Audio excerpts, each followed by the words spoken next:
What if I told you that your government once poisoned 10,000 of its own citizens on purpose? That they sprayed entire cities with bacteria just to see what would happen? That they dosed random Americans with LSD in brothels while agents watched through mirrors? You'd probably think I was describing a dystopian novel, maybe a conspiracy theory your uncle forwards at 2 in the morning. But here's the uncomfortable truth. Every single thing you're about to hear is documented, declassified, and verifiable. These aren't theories. They're facts that were hidden in classified files until whistleblowers, lawsuits, or congressional investigations dragged them into the light. So, before we begin, do me a favor. Hit that subscribe button, give this video a like. Because YouTube's algorithm doesn't love dark history. And I need your help making sure these stories actually reach people. Now get comfortable, dim the lights, and prepare to learn 101 things your government did that they really hoped you'd never find out about. Let's start in 1932 in a place called Macon County, Alabama. The Tuskegee Syphilis Study. It's 1932. The Great Depression is crushing America, and in Macon County, Alabama, the U.S. Public Health Service approaches nearly 400 black men. They tell them they're receiving free health care for bad blood. Generous, right? Except here's the thing. These men had syphilis, and the government knew it. For 40 years, doctors watched these men suffer. They documented the progression of untreated syphilis as it destroyed their bodies, their minds, their lives. Even after penicillin became the standard cure in 1947, they withheld it. They didn't tell the men what they actually had. They just observed. Like you'd watch mold grow on bread in a science fair project, except the bread was human beings with families. 28 men died directly from syphilis. 100 more died from complications. Their wives contracted it. Their children were born with it. The study didn't end until 1972, when a whistleblower leaked it to the press. But, of course, medical ethics violations were just getting warmed up. MKUltra. And speaking of experiments people didn't consent to, let's talk about the Central Intelligence Agency and their relationship with lysergic acid diethylamide, or as your cool uncle calls it, LSD. From 1953 to 1973, the CIA ran a program called MKUltra. The goal? Mind control. The method?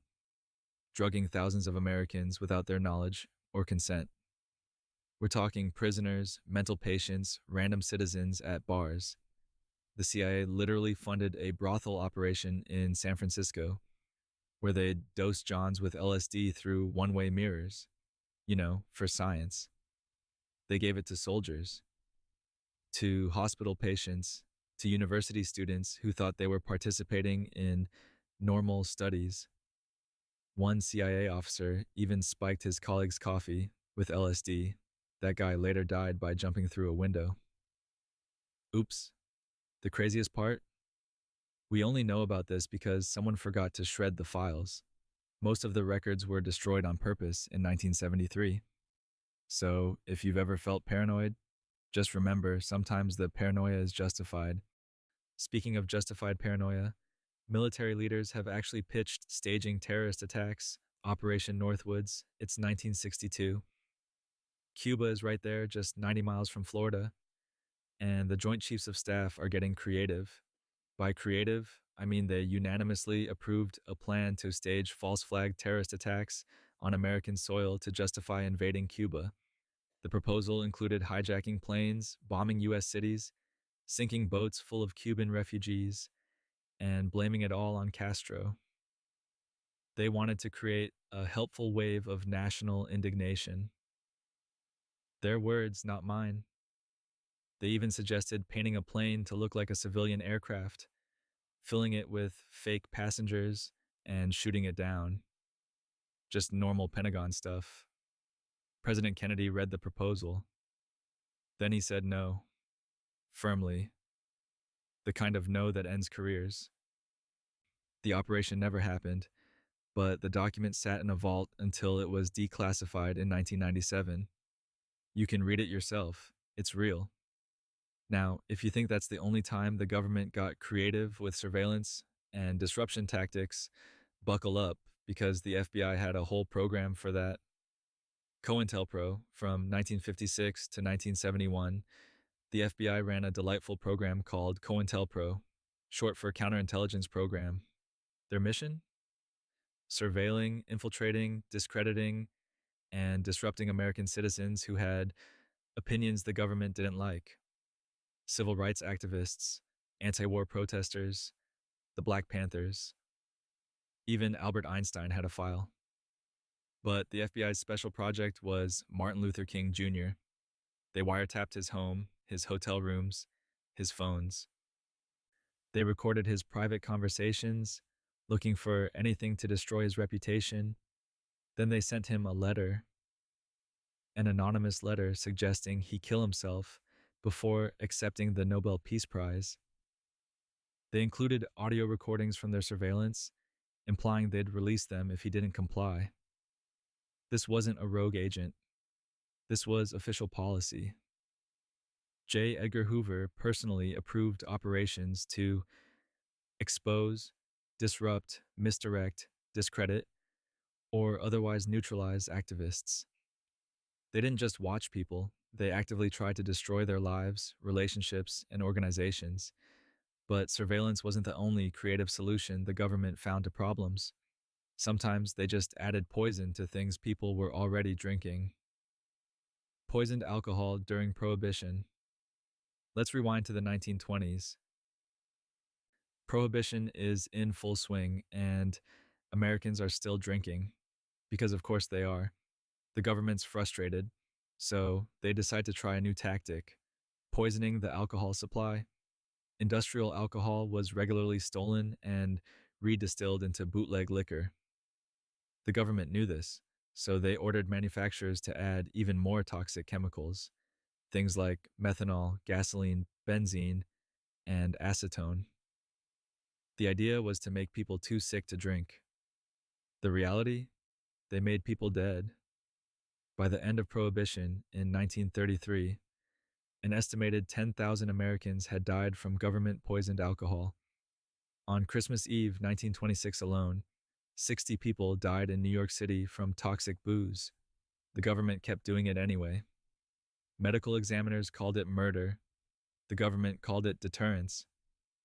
Either way, people kept drinking and kept dying, because apparently the best way to handle a public health issue is to add more poison. And speaking of adding things to people without asking, let's talk about what they did to pregnant women. Radiation experiments on pregnant women. It's the 1940s and 50s, and scientists are very curious about radiation. So curious, in fact, that they decide to feed radioactive iron to hundreds of pregnant women at Vanderbilt University and other institutions. The women were told they were receiving vitamin supplements to help their babies. They were not informed that these vitamins were radioactive isotopes. The goal was to study how radiation moved through the body and into the fetus, for science. And by science, I mean we want to know what happens during nuclear fallout. So let's use pregnant women as test subjects. The study tracked these women and their children for years. Some of the children developed cancer. The government didn't tell the families about the radiation until decades later. When the story finally broke in the 1990s, settlements were paid. Apologies were issued. The usual. But hey, at least those experiments were conducted in hospitals. Sometimes the government preferred to do their testing out in the open air, where everyone could participate without knowing. Operation Sea Spray, September 1950. The US Navy has a question. What would happen if someone released biological weapons over an American city? And instead of, running a simulation, they decide to just do it. For real. Over San Francisco. For 6 days. Navy ships sprayed clouds of bacteria, Serratia marcescens and Bacillus globigi, over the city. The military considered these bacteria harmless. The wind carried them over 2 miles inland. The bacteria settled on buildings, on streets, in people's lungs. Shortly after, hospital admissions for pneumonia and urinary tract infections spiked. One man, Edward Nevin, died from a Serratia infection. His grandson later sued the government. The government's defense? We didn't think it would hurt anyone. They lost anyway. This wasn't the only biological test. Between 1949 and 1969, the military conducted hundreds of secret biological warfare tests on American cities, but at least they were testing on living people. Sometimes they preferred to use the dead, specifically babies. Project Sunshine. Let me tell you about Project Sunshine, which is quite possibly the most unfortunately named government program in history. In the 1950s, scientists wanted to measure strontium-90 levels from nuclear fallout. Strontium-90 accumulates in bones, especially young bones, so they needed samples. Lots of samples. Solution? They secretly collected body parts from dead babies and children around the world. Over 1,500 samples. They didn't ask parents for permission. They just took pieces during autopsies. Legs, ribs, entire spines. Then they shipped them back to the United States for testing. Parents had no idea their children's bodies had been harvested. Some remains were taken from countries like Australia, South America, and Europe. When the program was exposed in the 1990s, governments issued apologies. The families? They got to live with the knowledge that their babies' corpses had been mined for Cold War data. But body snatching wasn't the government's only creative strategy. Sometimes wealthy Americans tried to skip the middleman entirely and just overthrow democracy themselves. The Business Plot, 1933. The Great Depression is destroying America, and President Franklin Roosevelt is passing New Deal policies left and right. This makes wealthy industrialists very nervous. So nervous, apparently, that a group of them, backed by some of Wall Street's biggest names, allegedly decided to overthrow the government. They approached Major General Smedley Butler, a decorated Marine, thinking he'd lead a fascist coup. Instead, Butler went straight to Congress and testified under oath about the plot. He named names. He detailed plans to install a dictator and create a paramilitary force of 500,000 veterans. Congress held hearings. They confirmed a plot existed. Then, nothing. No arrests, no prosecutions. The names were redacted from the public record. Some of the alleged conspirators included people connected to DuPont, Goodyear, and even Prescott Bush's banking partners. Butler spent the rest of his life warning about war profiteering and corporate power. Meanwhile, speaking of powerful people getting second chances, the U.S. had a whole operation for that after World War II. Operation Paperclip. World War II ends. The Nazis lose. Justice is served, right? Well, mostly.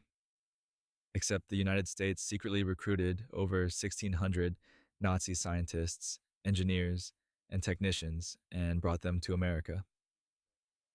They gave them new identities, new jobs, and very few questions about their wartime activities. This was Operation Paperclip, named after the paperclips used to attach new files to their dossiers. The recruits included Werner von Braun, who built Hitler's V-2 rockets using slave labor. He became the father of NASA's space program. Arthur Rudolph, who ran the Mittelbau-Dora factory where 20,000 prisoners died, helped design the Saturn V rocket. The Joint Intelligence Objectives Agency actively whitewashed Nazi records, deleting references to war crimes and SS memberships. Their justification? We needed them before the Soviets got them. Because apparently the Cold War required a few genocides to be overlooked, these scientists went on to have distinguished American careers. And if you're thinking the government never made morally questionable deals again, well, let me tell you about the 1980s. Iran-Contra affair. Picture this. It's the 1980s. The United States publicly calls Iran a terrorist state. We have an arms embargo against them. Meanwhile, behind the scenes, the Reagan administration is secretly selling them weapons. Lots of weapons. Why? To fund Contra rebels in Nicaragua, which Congress had explicitly forbidden. So the administration sold missiles to Iran, marked up the prices, and funneled the profits to right wing death squads in Central America. When a plane carrying weapons was shot down and the operation exposed, they called it a mistake in judgment. Oliver North shredded documents. Reagan said he didn't remember. 14 people were indicted. 11 were convicted. Most convictions were later overturned or pardoned by George H.W. Bush. The whole affair revealed a shadow foreign policy running parallel to official government positions. But illegal weapons deals weren't the only creative financing happening. Sometimes the justification for war itself turned out to be, let's say, flexible with the truth. Gulf of Tonkin Incident, August 1964. The USS Maddox is in the Gulf of Tonkin. They report being attacked by North Vietnamese torpedo boats. 2 days later, they report a second attack. President Johnson uses these attacks to push through the Gulf of Tonkin resolution, giving him broad war powers in Vietnam. Here's the thing about that second attack. It never happened. The commander of the Maddox sent a follow-up message saying freak weather effects and overeager sonarmen may have accounted for many reports, but that cable was conveniently not shared with Congress.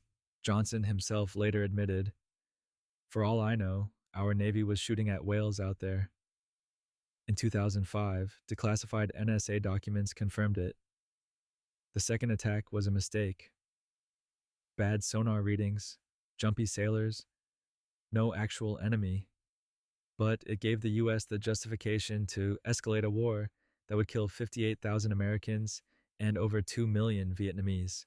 And speaking of operations that happened while everyone was looking the other way, let's talk about what the CIA was doing in Los Angeles. CIA cocaine trafficking in 1996. Journalist Gary Webb published a series called Dark Alliance in the San Jose Mercury News. His investigation alleged that the CIA-backed Contra rebels in Nicaragua helped smuggle cocaine into Los Angeles during the 1980s, fueling the crack epidemic. The CIA and major news outlets immediately attacked Webb, discrediting him and his reporting. He lost his job. His career was destroyed. Except here's the thing. He was mostly right. In 1998, the CIA's own Inspector General released a report confirming that CIA assets were involved in drug trafficking. The agency had looked the other way while Contra supporters imported cocaine into the United States. They valued funding the Contras over stopping drug smuggling. Gary Webb died in 2004 from 2 gunshot wounds to the head. It was ruled a suicide. His reputation wasn't restored until years later, after his death, when other journalists revisited his work and confirmed its accuracy. But domestic drug problems weren't the only place where government ethics took a vacation. Sometimes they exported those ethics to other countries. Guatemala syphilis experiments. Remember the Tuskegee study? The one where the US government watched syphilis destroy black men for 40 years? Turns out they also had an international version. From 1946 to 1948, U.S. Public Health Service doctors deliberately infected nearly 700 Guatemalans with syphilis and gonorrhea without their consent. The subjects included prisoners, soldiers, psychiatric patients, and sex workers. Some were infected through intentional exposure to infected prostitutes. Others were directly inoculated. At least 83 people died. The experiments were designed to test whether penicillin could prevent infection. The results? Published in medical journals, but the methods were kept secret for over 60 years. In 2010, the story broke. President Obama officially apologized to Guatemala. Lawsuits were filed. The U.S. government settled but admitted no legal liability. Just another day in the long history of medical experiments without consent.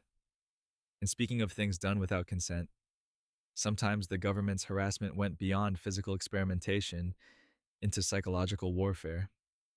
FBI's suicide letter to Martin Luther King Jr.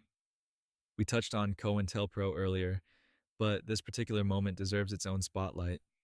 In 1964, shortly before Martin Luther King Jr.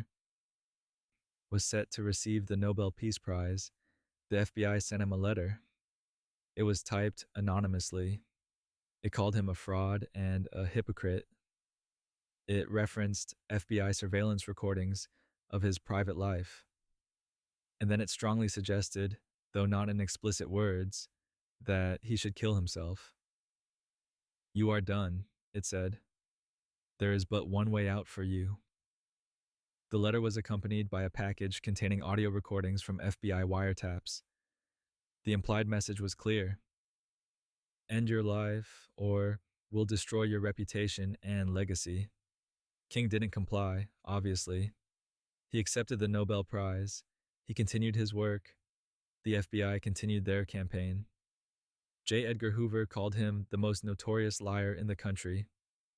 The letter was revealed years later and is now in the National Archives. You can read it yourself. It's exactly as chilling as you'd imagine. And with that comforting thought, we're 15 facts into this journey. Your eyelids are getting heavier. The government has gotten weirder. And we've got 86 more facts to go.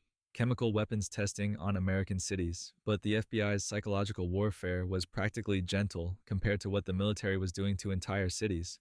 From the 1950s through the 1960s, the US Army conducted hundreds of secret chemical tests on American populations. They sprayed zinc cadmium sulfide, a potentially carcinogenic compound, over Minneapolis, St. Louis, and Winnipeg. They released it from planes, from rooftops, from moving vehicles. The clouds drifted over schools, hospitals, residential neighborhoods. The Army claimed it was harmless tracer material to study how chemical agents would disperse during a Soviet attack. They didn't bother mentioning the tests were happening. Decades later, when the program was exposed, some studies suggested the compound could cause lung damage and cancer. The Army maintained it was safe. They would know, after all. They had tested it on millions of people without asking. The tests were part of a larger program involving more than 200 cities. But if you think spraying chemicals over cities from a distance was concerning, wait until you hear what they did to soldiers up close. Edgewood Arsenal experiments. From 1955 to 1975, the U.S. Army Chemical Corps ran experiments at Edgewood Arsenal in Maryland. Over 7,000 soldiers were exposed to chemical and biological agents, not in combat, in labs, on purpose. The Army gave them LSD, PCP, BZ, a hallucinogen so powerful it could incapacitate people for days. They exposed them to sarin and VX nerve agents. Mustard gas. Soldiers were told they were testing equipment or uniforms. Many had no idea they were being used as human test subjects for weapons. The effects lasted for years. Some soldiers developed cancer, others suffered psychological trauma, chronic illness, memory loss.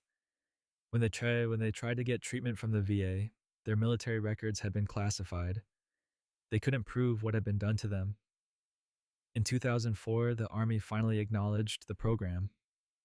By 2009, Congress passed a law requiring the Pentagon to identify and notify all test subjects.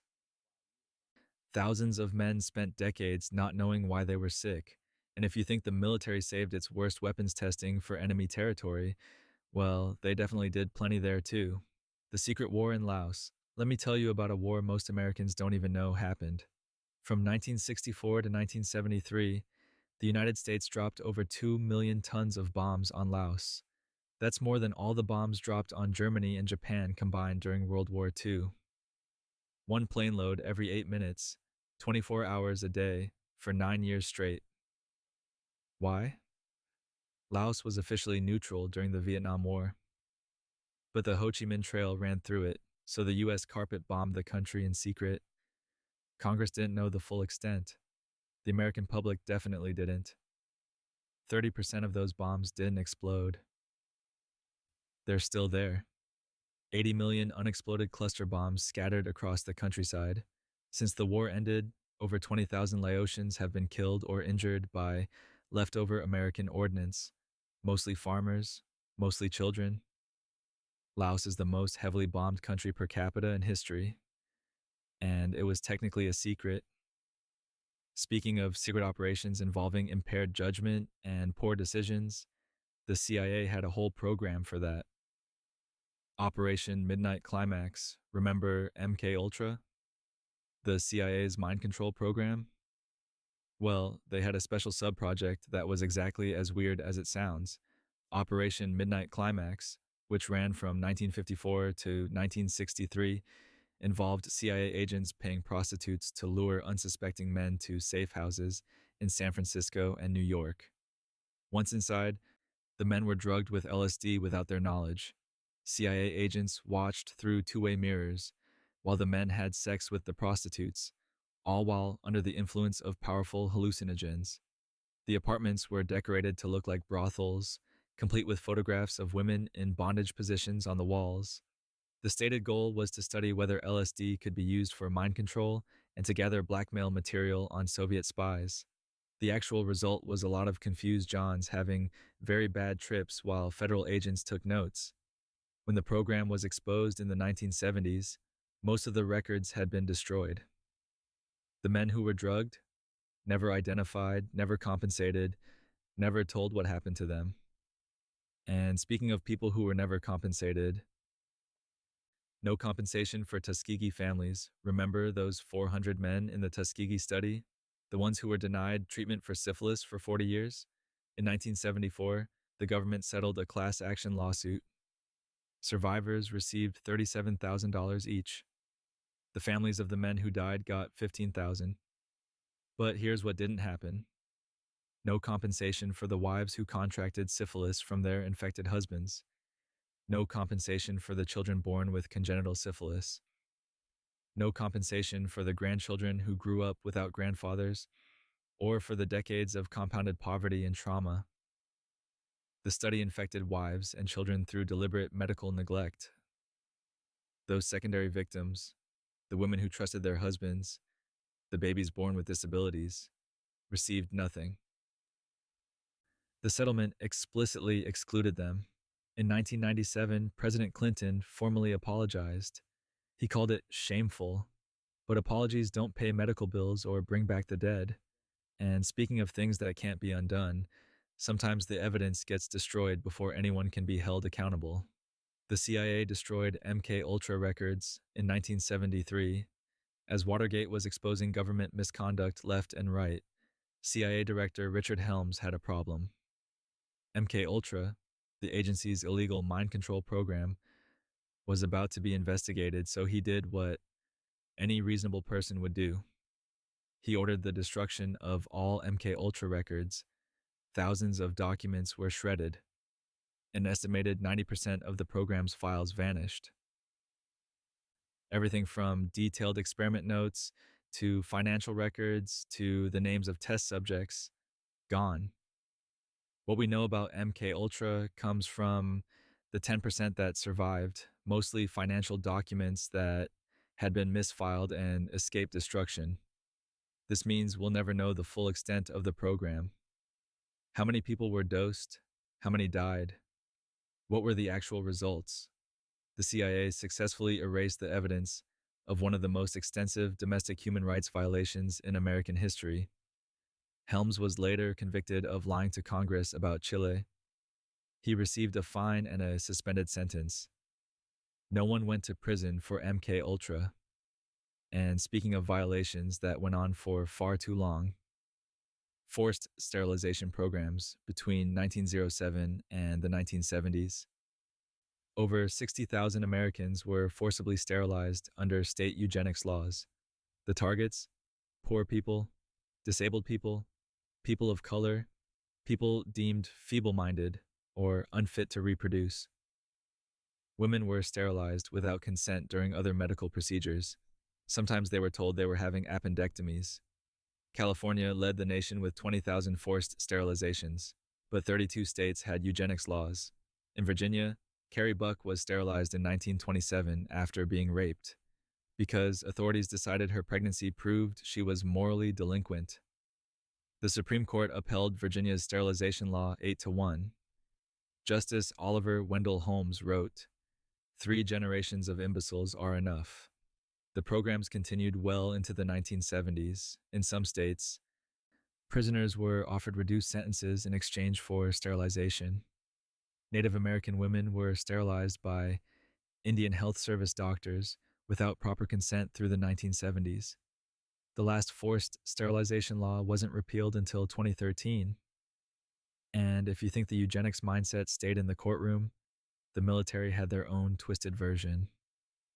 Mustard gas tests segregated by race. During World War II, the US military tested mustard gas and other chemical agents on approximately 60,000 American soldiers. These weren't accident exposure tests.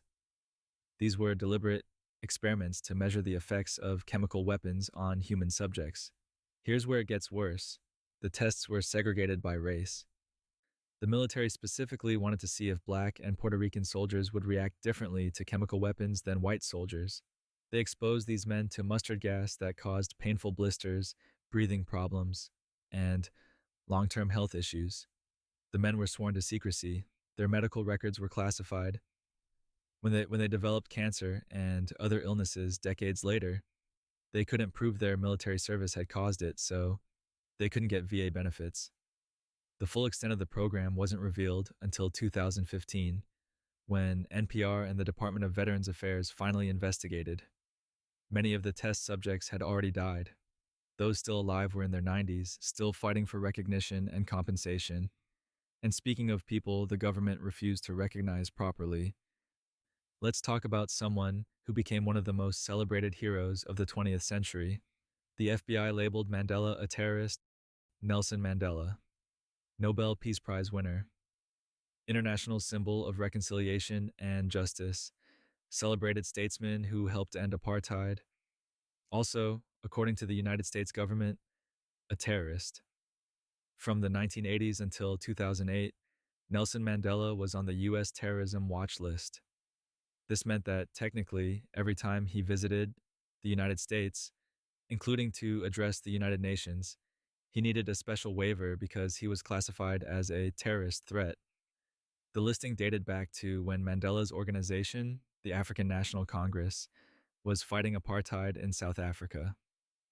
The US supported the apartheid government, so anti-apartheid activists were labeled terrorists.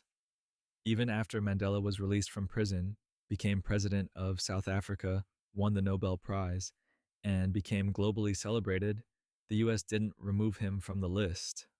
Congress finally passed a bill in 2008, when Mandela was 90 years old, to remove him and other ANC members from the watch list. Better late than never, I suppose. And speaking of delayed responses to humanitarian crises, let's talk about the 1980s. The Reagan administration ignored AIDS. In 1981, the first cases of a mysterious illness appeared among gay men in Los Angeles and New York. By 1982, it had a name: Acquired Immune Deficiency Syndrome. By 1985, over 12,000 Americans had died. During those years, President Reagan didn't publicly mention AIDS, not once. His press secretary, Larry Speakes, laughed about it during press briefings. When reporters asked about the gay plague, Speakes made jokes. The press corps laughed along. You can listen to the recordings. They're as horrifying as you'd imagine. The Reagan administration opposed funding for AIDS research, blocked education campaigns, and refused to treat it as a public health emergency. Surgeon General C. Everett Koop wanted to mail AIDS information to every household in America. The White House blocked it for years. Reagan finally said the word AIDS publicly in 1987, after more than 20,000 Americans had died. By then, the disease had spread globally. The delayed response allowed the epidemic to spiral out of control. But while the administration ignored suffering at home, they were quite active in supporting violence abroad. Death squads in El Salvador. Throughout the 1980s, the United States provided military training, weapons, and over $1 billion to El Salvador's government during their civil war. That government ran death squads that murdered tens of thousands of civilians. In December 1980, 4 American churchwomen, 3 nuns, and a lay missionary were raped and murdered by El Salvador's National Guard. The women had been doing humanitarian work with refugees. 5 guardsmen eventually confessed. They said they had acted on orders from higher ups. The Reagan administration initially blamed the victims. Secretary of State Alexander Haig suggested the women might have run a roadblock. UN Ambassador Jean Kirkpatrick said they weren't just nuns, but political activists. The US continued funding El Salvador's military. Over the next decade, El Salvador's death squads killed an estimated 75,000 people. The US trained many of these soldiers at the School of the Americas. We knew what they were doing. We kept sending money anyway, and El Salvador wasn't an isolated case. The US had a habit of overthrowing governments that disagreed with us. CIA coups of democratically elected leaders. Let's take a quick tour of the CIA's greatest hits in overthrowing democracy. Iran, 1953. The CIA orchestrated a coup against Prime Minister Mohammad Mossadegh after he nationalized oil. They installed the Shah, whose brutal regime lasted until the Iranian Revolution. That revolution, directly caused by resentment over the US-backed coup, Guatemala, 1954. The CIA overthrew democratically elected President Jacobo Arbenz because he tried land reform that threatened United Fruit Company. The coup led to a 40-year civil war that killed 200,000 Guatemalans. Congo, 1960. The CIA plotted to kill Prime Minister Patrice Lumumba. He was assassinated within months of taking office. The country descended into decades of dictatorship. Chile, 1973. The CIA backed a military coup against Salvador Allende. Thousands were killed under Pinochet's dictatorship. These aren't conspiracy theories. These are declassified operations. The US systematically undermined democracies, installed dictators, and caused decades of suffering because we disagreed with their economic policies. And speaking of long-term suffering caused by American bombs, cluster bombs on Cambodia. While we were secretly bombing Laos, we were also secretly bombing Cambodia. From 1969 to 1973, the US dropped over 2.7 million tons of bombs on Cambodia. President Nixon and Henry Kissinger ordered the bombing campaign without telling Congress. The targets were supposed to be North Vietnamese supply routes. The reality was carpet bombing that killed between 150,000 and 500,000 Cambodian civilians. The bombing destabilized the country and helped the Khmer Rouge rise to power. Yes, the genocidal regime that killed 2 million people. American bombs helped create the conditions for that. And just like in Laos, many of the bombs didn't explode. Cambodia is still littered with unexploded ordnance. Since 1979, more than 64,000 Cambodians have been killed or injured by leftover American cluster bombs, farmers plowing fields, children finding strange metal objects. We destroyed a neutral country, helped trigger a genocide, and left behind a landscape of bombs that will keep killing people for generations. And speaking of American actions that keep causing harm decades later, let's talk about a CIA operation in Pakistan. Fake vaccination programs in Pakistan. In 2011, the CIA was hunting for Osama bin Laden in Abbottabad, Pakistan. They had a clever idea: run a fake hepatitis vaccination program to collect DNA samples from children in the compound where they suspected bin Laden was hiding. If they found DNA matching bin Laden's family, they'd know they had the right place. So they recruited a Pakistani doctor, Shakil Afridi, and sent teams door to door offering free vaccines. Some of the vaccines were real, some weren't. The program was cut short when bin Laden was killed in the raid, but the damage was done. When the operation was exposed, trust in vaccination programs collapsed across Pakistan and parts of Afghanistan. Polio vaccination workers were murdered by Taliban militants who believed they were American spies. Pakistan became one of the last countries where polio remained endemic. The CIA's fake vaccination program directly contributed to vaccine hesitancy that has killed and paralyzed thousands of children. Health organizations around the world condemned the operation. The damage to public health continues today, but at least those were intentional operations. Sometimes the government just loses track of incredibly dangerous things. I lost nuclear weapons. Here's a fun fact to help you sleep. The United States has lost at least 6 nuclear weapons and never found them. These are officially called broken arrows, nuclear weapons accidents. The military admits to 32 broken arrow incidents, but at least 6 involved weapons that were never recovered. One is somewhere off the coast of Tybee Island, Georgia. A B 47 bomber collided with a fighter jet in 1958 and jettisoned a 7,000-pound Mark 15 nuclear bomb into the ocean. It's still there, probably. Another is in the waters off Palomares, Spain, where a B 52 crashed in 1966. They recovered 3 of the 4 nukes it was carrying. The fourth is at the bottom of the Mediterranean. There's one in Wassaw Sound near Savannah, lost in 1958. One near Greenland from a 1968 crash. The military says the lost weapons pose minimal radiation risk. They also said Agent Orange was safe and that atomic bomb tests wouldn't hurt anyone, so make of that what you will. And speaking of the government keeping tabs on things they probably shouldn't, let's talk about their obsession with a beetle.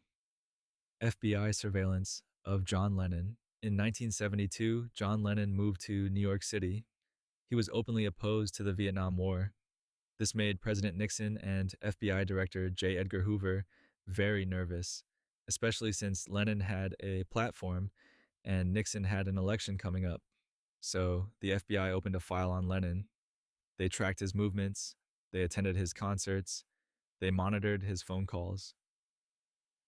They compiled a 300-page dossier on a musician whose greatest crime was writing Imagine. The FBI also worked with the Immigration and Naturalization Service to try to deport Lennon for a 1968 marijuana conviction in Britain. The goal was to silence him before the election. Lennon fought the deportation for years while under constant surveillance. The campaign only ended when Nixon resigned. Lennon was finally granted permanent residency in 1976.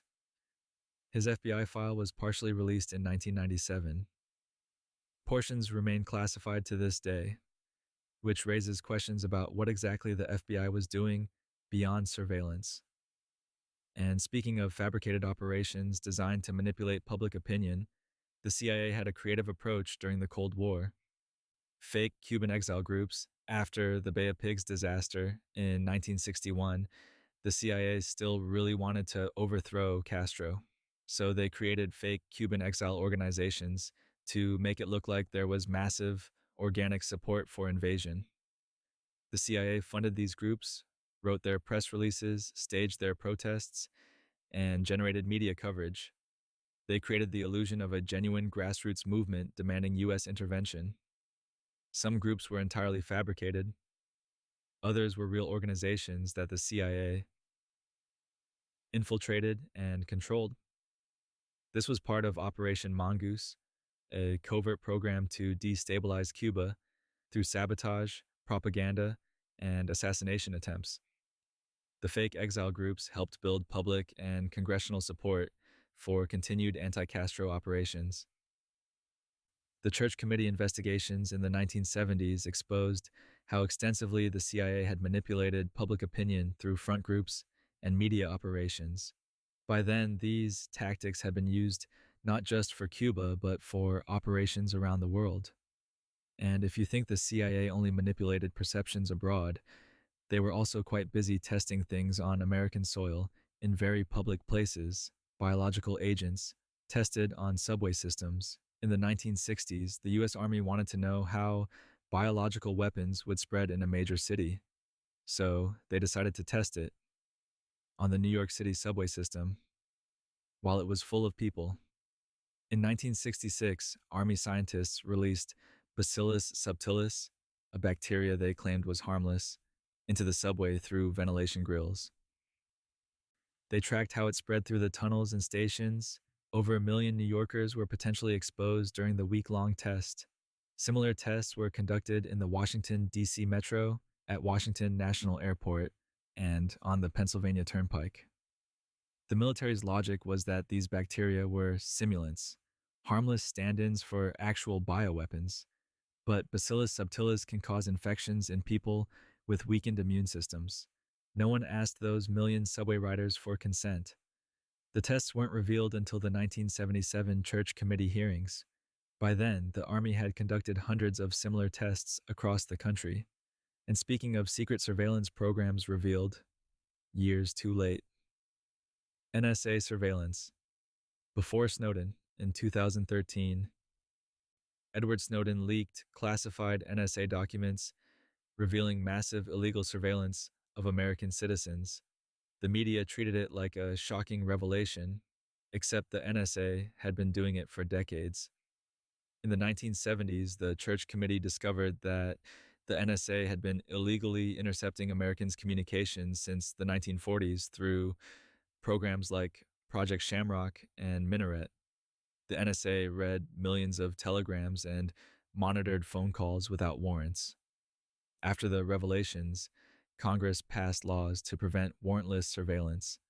The NSA pinky promised to follow them. Then, immediately after 9/11, they started doing it again. The Bush administration authorized warrantless wiretapping. The NSA collected phone records of millions of Americans.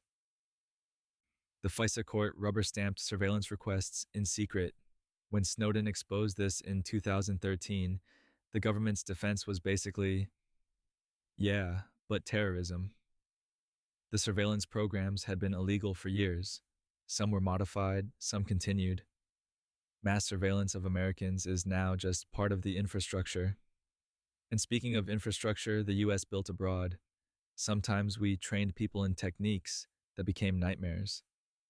Training Indonesian death squads. In 1965, Indonesia's military launched a purge of suspected communists.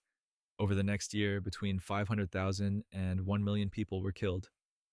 Bodies filled rivers. Villages were massacred. It was one of the worst mass killings of the 20th century. The US knew exactly what was happening. We provided the Indonesian military with lists of suspected communists, thousands of names. We supplied communications equipment. We offered covert assistance. CIA and State Department cables from the time show officials were well aware of the massacres and considered them a favorable development. American officials later called it one of the worst mass murders of the 20th century, but also described it as a positive outcome for U.S. interests. The Indonesian military had been trained by the U.S. Some of the commanders had attended programs at Fort Leavenworth. The U.S. maintained close relations with Suharto's dictatorship for decades afterward.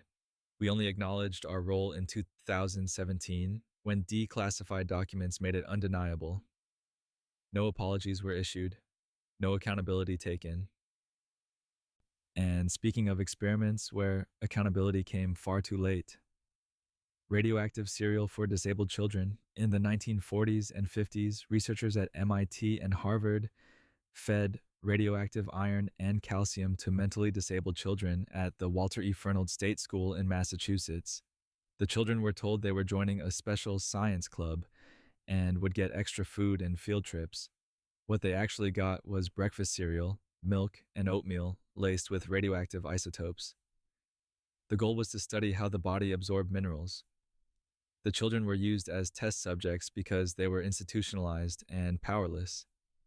The experiments were funded by the National Institutes of Health and Quaker Oats, which wanted data on nutrition absorption. Parents were sent consent forms that mentioned dietary research, but never mentioned radiation. Most parents signed because they were told their children would receive special attention and treats. The experiments continued for years. The children never knew they'd been used as test subjects. When the studies were revealed in the 1990s, lawsuits were filed. The state and MIT settled, paying $60,000 to each surviving subject. But sometimes government manipulation wasn't about science. Sometimes it was about culture. CIA funded abstract expressionism. During the Cold War, the CIA secretly promoted American abstract expressionism as a weapon against Soviet communism. They funneled money through front organizations to fund exhibitions, museums, and artist tours worldwide. The Congress for Cultural Freedom. secretly funded by the CIA, organized traveling exhibitions of Jackson Pollock, Willem de Kooning, and Mark Rothko. The goal was to showcase American cultural freedom and sophistication against Soviet socialist realism. Abstract art became propaganda, proof that America was more creative and free than the USSR. Many of the artists had no idea their work was being used this way. Some were political leftists who would have been horrified to know the CIA was promoting them. The museums and galleries often didn't know their funding came from intelligence agencies. The operation was revealed in 1967 when Ramparts magazine exposed the CIA's funding of cultural organizations. By then, abstract expressionism had become globally dominant. The CIA had successfully weaponized art.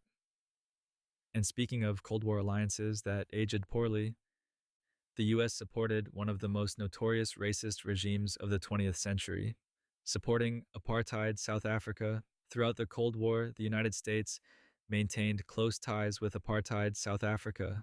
We vetoed UN Security Council resolutions condemning apartheid. We opposed sanctions.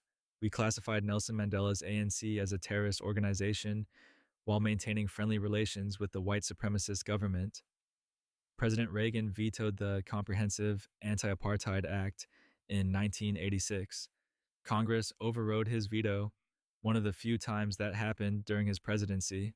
Reagan argued that sanctions would hurt black South Africans.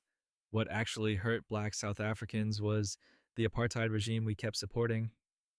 The US justified its support through Cold War logic. South Africa was anti-communist, so we overlooked the systemic racism, violence, and oppression. We provided military cooperation and intelligence sharing. American companies did business there despite international pressure. Only in the 1990s, as apartheid collapsed, did the US pivot to supporting democracy in South Africa. We showed up late to the right side of history, after decades of supporting the wrong one. And speaking of showing up late with apologies for harm caused, let's talk about a chemical weapon we sprayed all over Vietnam. Government lies about Agent Orange from 1961 to 1971. The US military sprayed nearly 20 million gallons of Agent Orange and other herbicides over Vietnam. The goal was to defoliate forests where Vietnamese forces hid and to destroy crops. The military assured soldiers and the public that Agent Orange was harmless to humans. They sprayed it directly over troops. They used it near civilian populations. When veterans started developing cancers, neurological disorders, and having children with birth defects, the government insisted there was no connection. For decades, the Department of Defense and Veterans Affairs denied that Agent Orange caused health problems. They commissioned studies and dismissed findings that showed links to disease. Veterans fought for benefits and were systematically denied. It wasn't until 1991 that Congress finally passed the Agent Orange Act, forcing the VA to recognize certain cancers and diseases as service-connected. By then, thousands of veterans had died. Millions of Vietnamese still suffer health effects, and the US government has never compensated them. And just when you think the FBI's treatment of civil rights leaders couldn't get worse than the suicide letter to MLK, they had more to say. FBI letters to Coretta Scott King, the FBI's harassment campaign against Martin Luther King Jr., didn't just target him, they went after his wife too. The FBI sent anonymous letters to Coretta Scott King calling her husband a filthy animal. They tried to convince her that MLK was having affairs, using surveillance tapes they'd recorded illegally, hoping she'd leave him and damage his reputation.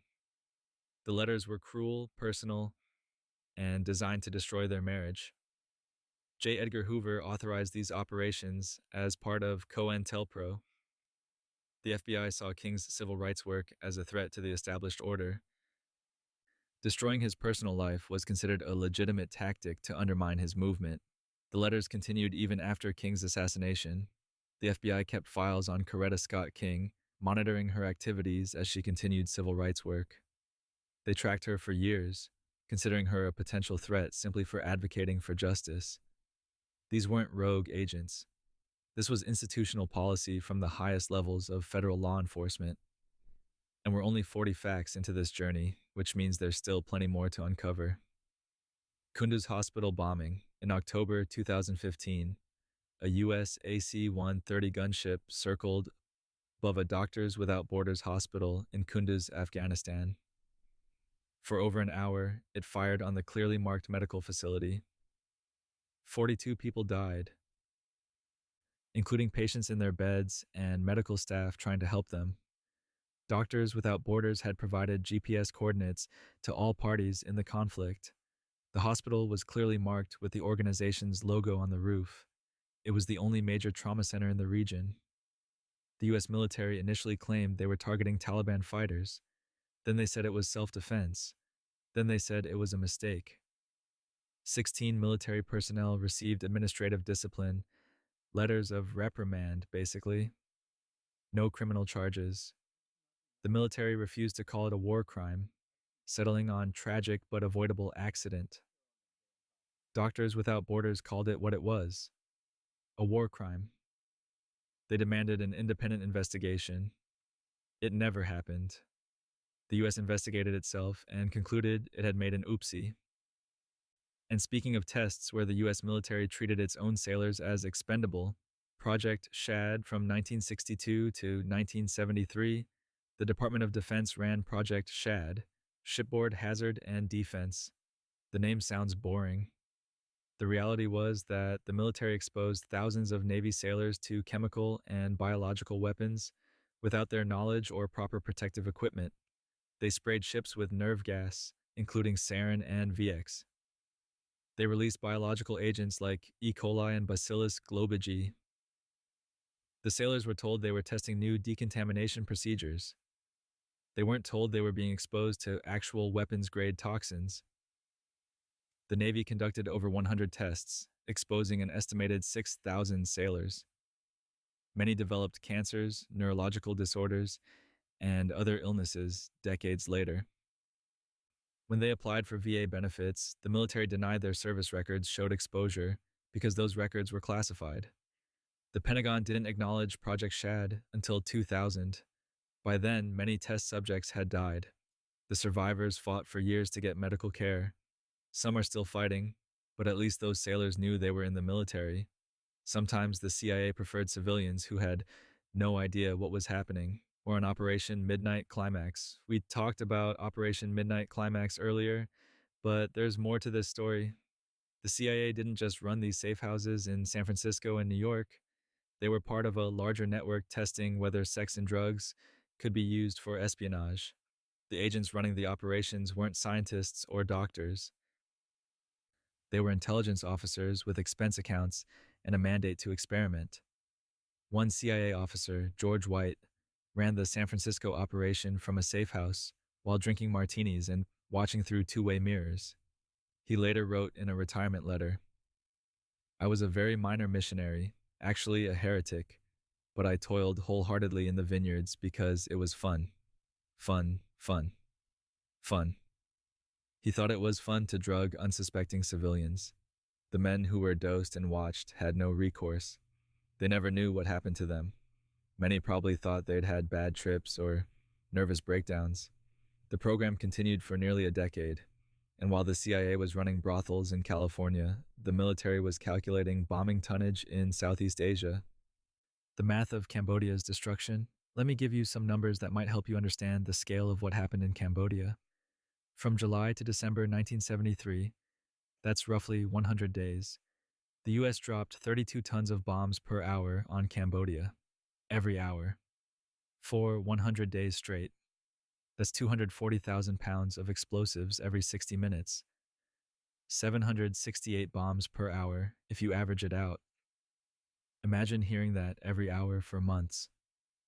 Imagine being a rice farmer and watching your country get erased from the sky. The bombing was so intense that pilots ran out of strategic targets. They started bombing anything that moved. Villages, water buffalo, rice paddies. The Air Force called it hunting for game. The game was human beings. All of this was done secretly. Congress didn't authorize it. The American public didn't know. It was only revealed after the fact, when it was too late to stop it and too late for the hundreds of thousands who died. And speaking of operations, the government prefers to keep quiet about the classified parts of Waco and Ruby Ridge. In 1992 at Ruby Ridge, Idaho, and 1993 at Waco, Texas, federal law enforcement operations went catastrophically wrong. At Ruby Ridge, FBI snipers killed a woman holding her baby. At Waco, 76 people died in a fire after a 51-day siege, including 25 children. Here's what's interesting: significant portions of what happened during these incidents remain classified. FBI rules of engagement, communications between agencies, sniper logs, surveillance footage, much of it is still sealed decades later. At Ruby Ridge, the Justice Department found the FBI had used unconstitutional rules of engagement. At Waco, questions remain about how the fire started and what the FBI knew about children in the compound. Congressional hearings were held, reports were written, but key documents stayed classified. The official investigations acknowledged serious mistakes. People were disciplined, though mostly with administrative penalties. But the classified portions mean we'll never know the full story of what the government did and what decisions were made. And speaking of covert operations that were later abandoned, the CIA had an interesting relationship with Tibetan resistance fighters. The CIA and the Dalai Lama, from the late 1950s through the 1960s, the CIA secretly funded and trained Tibetan guerrillas to fight Chinese occupation. They paid the Dalai Lama's administration $1.7 million a year. They trained Tibetan fighters at Camp Hale in Colorado. They supplied weapons, funding, and intelligence support for resistance operations. The program was called Operation ST Circus. The CIA trained several hundred Tibetan fighters in guerrilla warfare and paradropped them back into Tibet. Many were killed. The operations had limited success militarily, but created significant intelligence gathering capabilities. Then, in the early 1970s, President Nixon normalized relations with China. Suddenly, supporting Tibetan resistance wasn't strategically useful anymore. The CIA ended the program. The funding stopped. The Tibetan fighters were abandoned. The Dalai Lama himself received $180,000 annually from the CIA during this period. When the program was exposed in the late 1990s, he confirmed it but said the money had supported Tibetan refugees, not his personal use.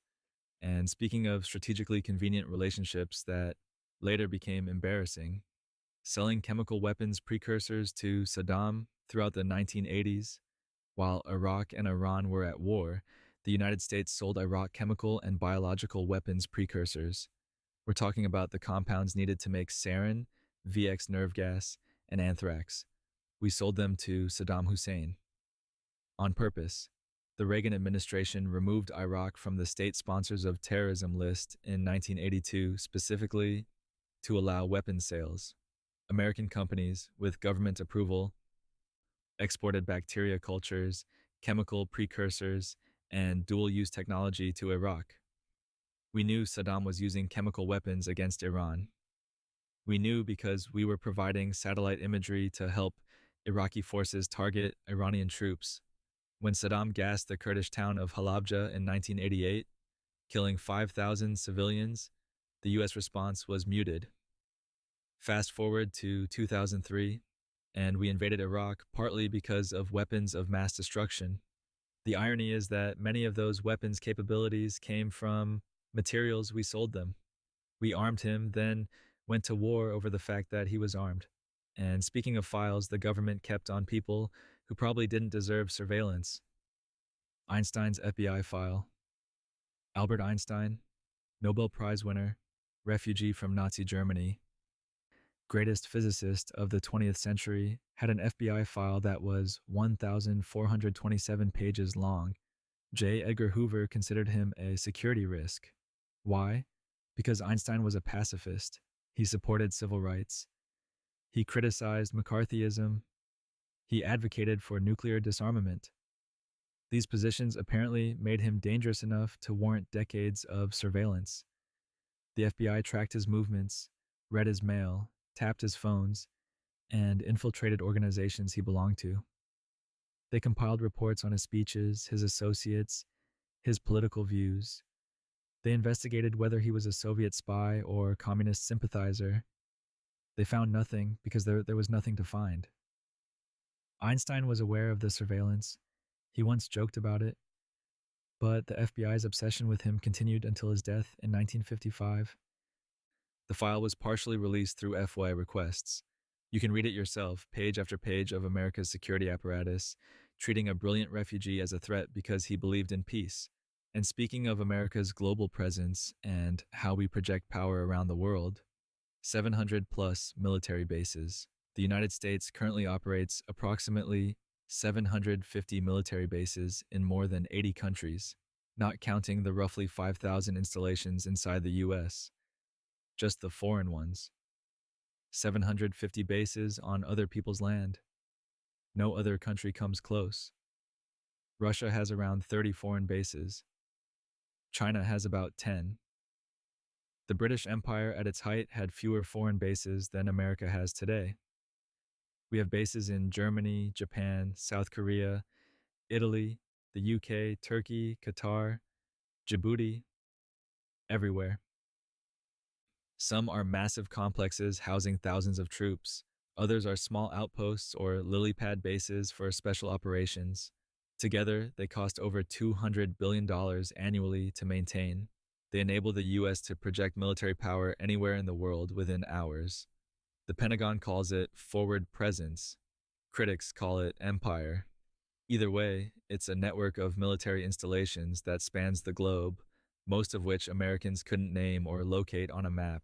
And sometimes, even with all that military infrastructure, the government still lies to families about how their loved ones died. The Pat Tillman cover-up. Pat Tillman gave up a $3.6 million NFL contract to join the Army Rangers after September 11th. In April 2004, he was killed in Afghanistan. The Army immediately reported he died heroically in combat, killed by enemy fire. They awarded him a Silver Star. They held a nationally televised memorial service. President Bush and military leaders praised his sacrifice, except none of it was true. Tillman was killed by friendly fire. His own unit shot him. The Army knew within hours. They destroyed evidence, including Tillman's uniform and body armor. They ordered soldiers to lie. They created a false narrative about his death and promoted it for weeks while his family grieved. The truth only came out because Tillman's family demanded answers and refused to accept the official story.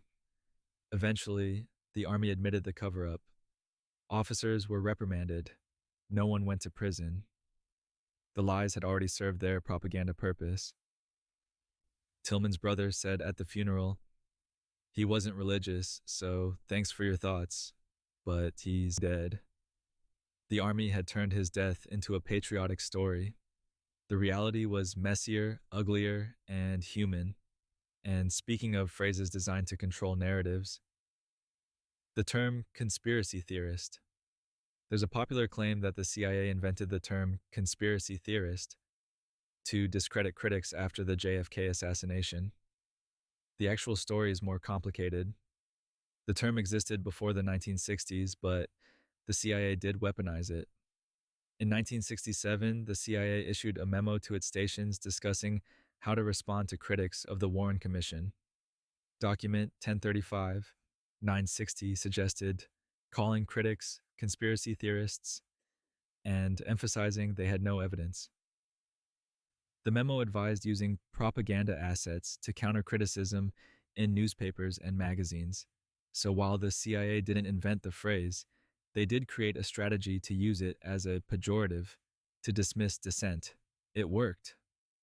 Conspiracy theorist became shorthand for crazy person with wild ideas.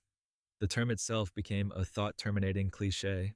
Now, whenever someone questions official narratives, they risk being labeled a conspiracy theorist, which immediately discredits them in public discourse. It's brilliant propaganda. The CIA turned skepticism of government into something socially unacceptable. And speaking of uncomfortable truths about foreign policy, let's talk about who America chose to back after one of the 20th century's worst genocides, supporting the Khmer Rouge. After the Khmer Rouge killed roughly 2 million Cambodians in their genocidal regime from 1975 to 79, Vietnam invaded Cambodia and drove them from power. You'd think the world would thank Vietnam. Instead, the United States supported the Khmer Rouge. Not publicly, of course, but from 1979 through the late 1980s, the US backed a coalition that included the Khmer Rouge at the United Nations. We voted to keep them as Cambodia's official representative. We provided indirect support to resistance forces fighting the Vietnamese-backed government. Why? Because Vietnam was aligned with the Soviet Union, and the Cold War logic said the enemy of our enemy was our friend, even if that friend had just committed genocide. Zbigniew Brzezinski, Carter's national security advisor, said, "I encouraged the Chinese to support Pol Pot." Henry Kissinger reportedly said it was preferable for the Khmer Rouge to continue fighting. The US also supported Thailand's efforts to arm Khmer Rouge guerrillas. This continued well into the Reagan administration. We chose geopolitical positioning over basic human morality. And speaking of operations that test the boundaries of belief, anthrax attacks and the wrong man, in September and October 2001, just after 9/11, someone mailed anthrax-laced letters to news organizations and senators. 5 people died. 17 others were infected. The nation panicked. The FBI launched the largest investigation in its history, called Amerithrax. They initially focused on Dr. Stephen Hatfill, a bioweapons expert. They publicly named him a person of interest, destroyed his career, and surveilled him for years.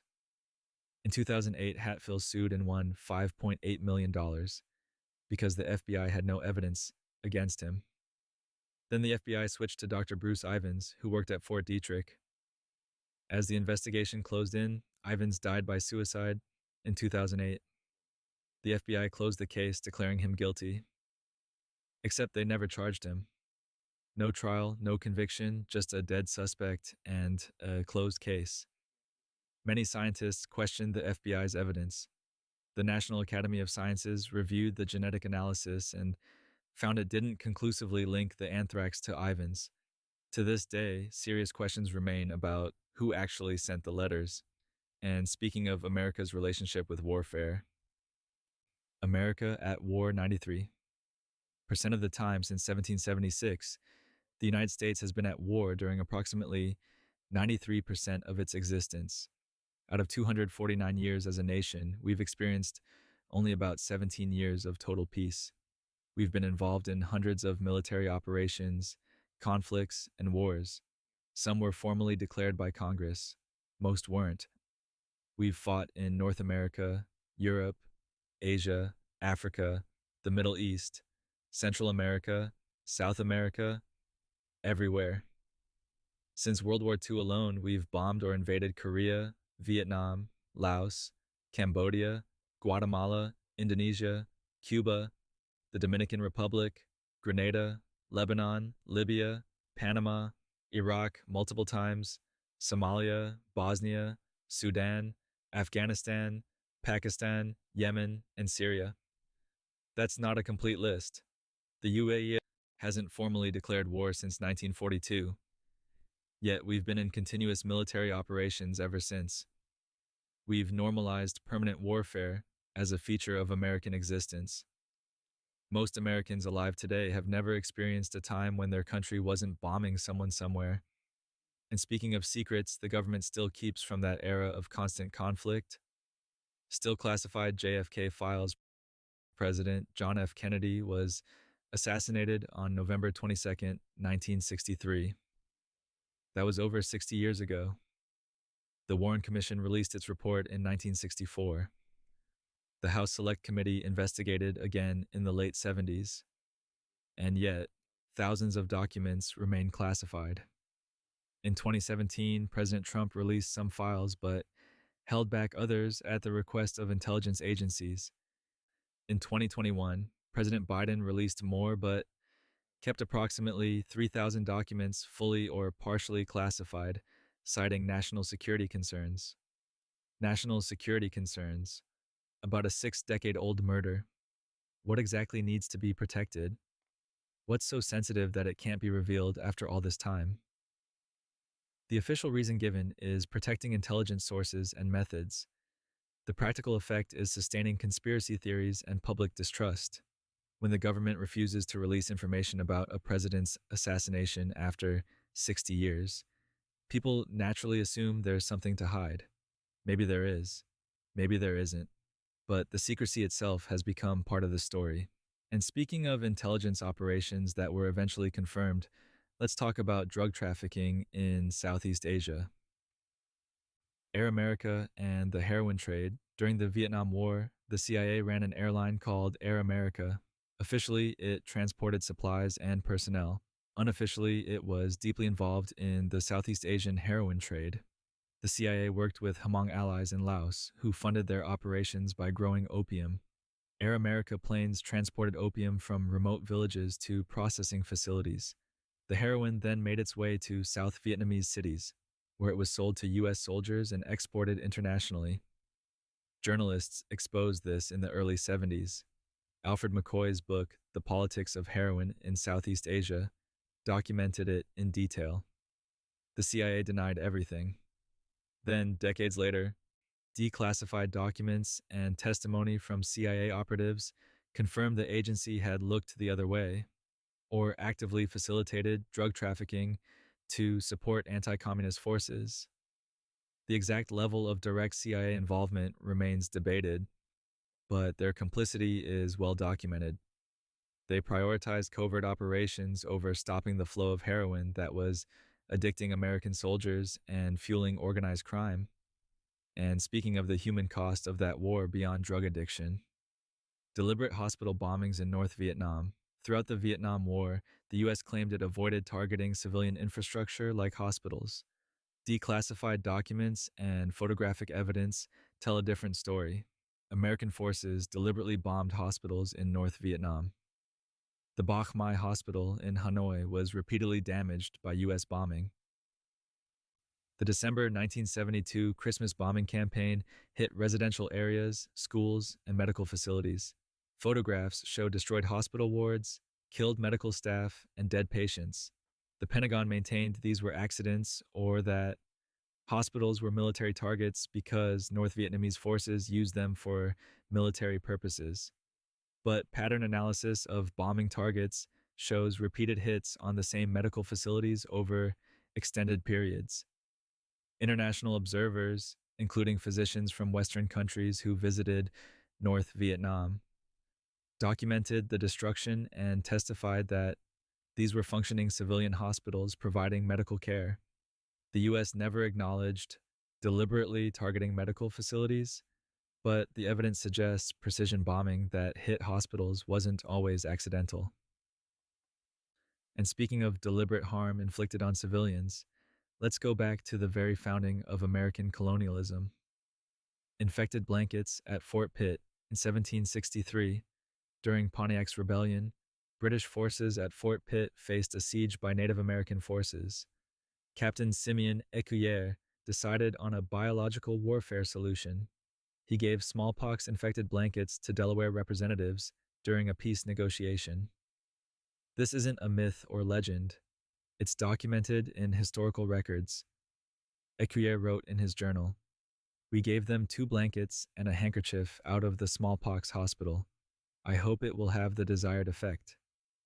His commanding officer, Colonel Henry Bouquet, had explicitly suggested this tactic in written correspondence. The smallpox did spread among the native population, though historians debate whether the blankets were the primary vector or if the disease was already present.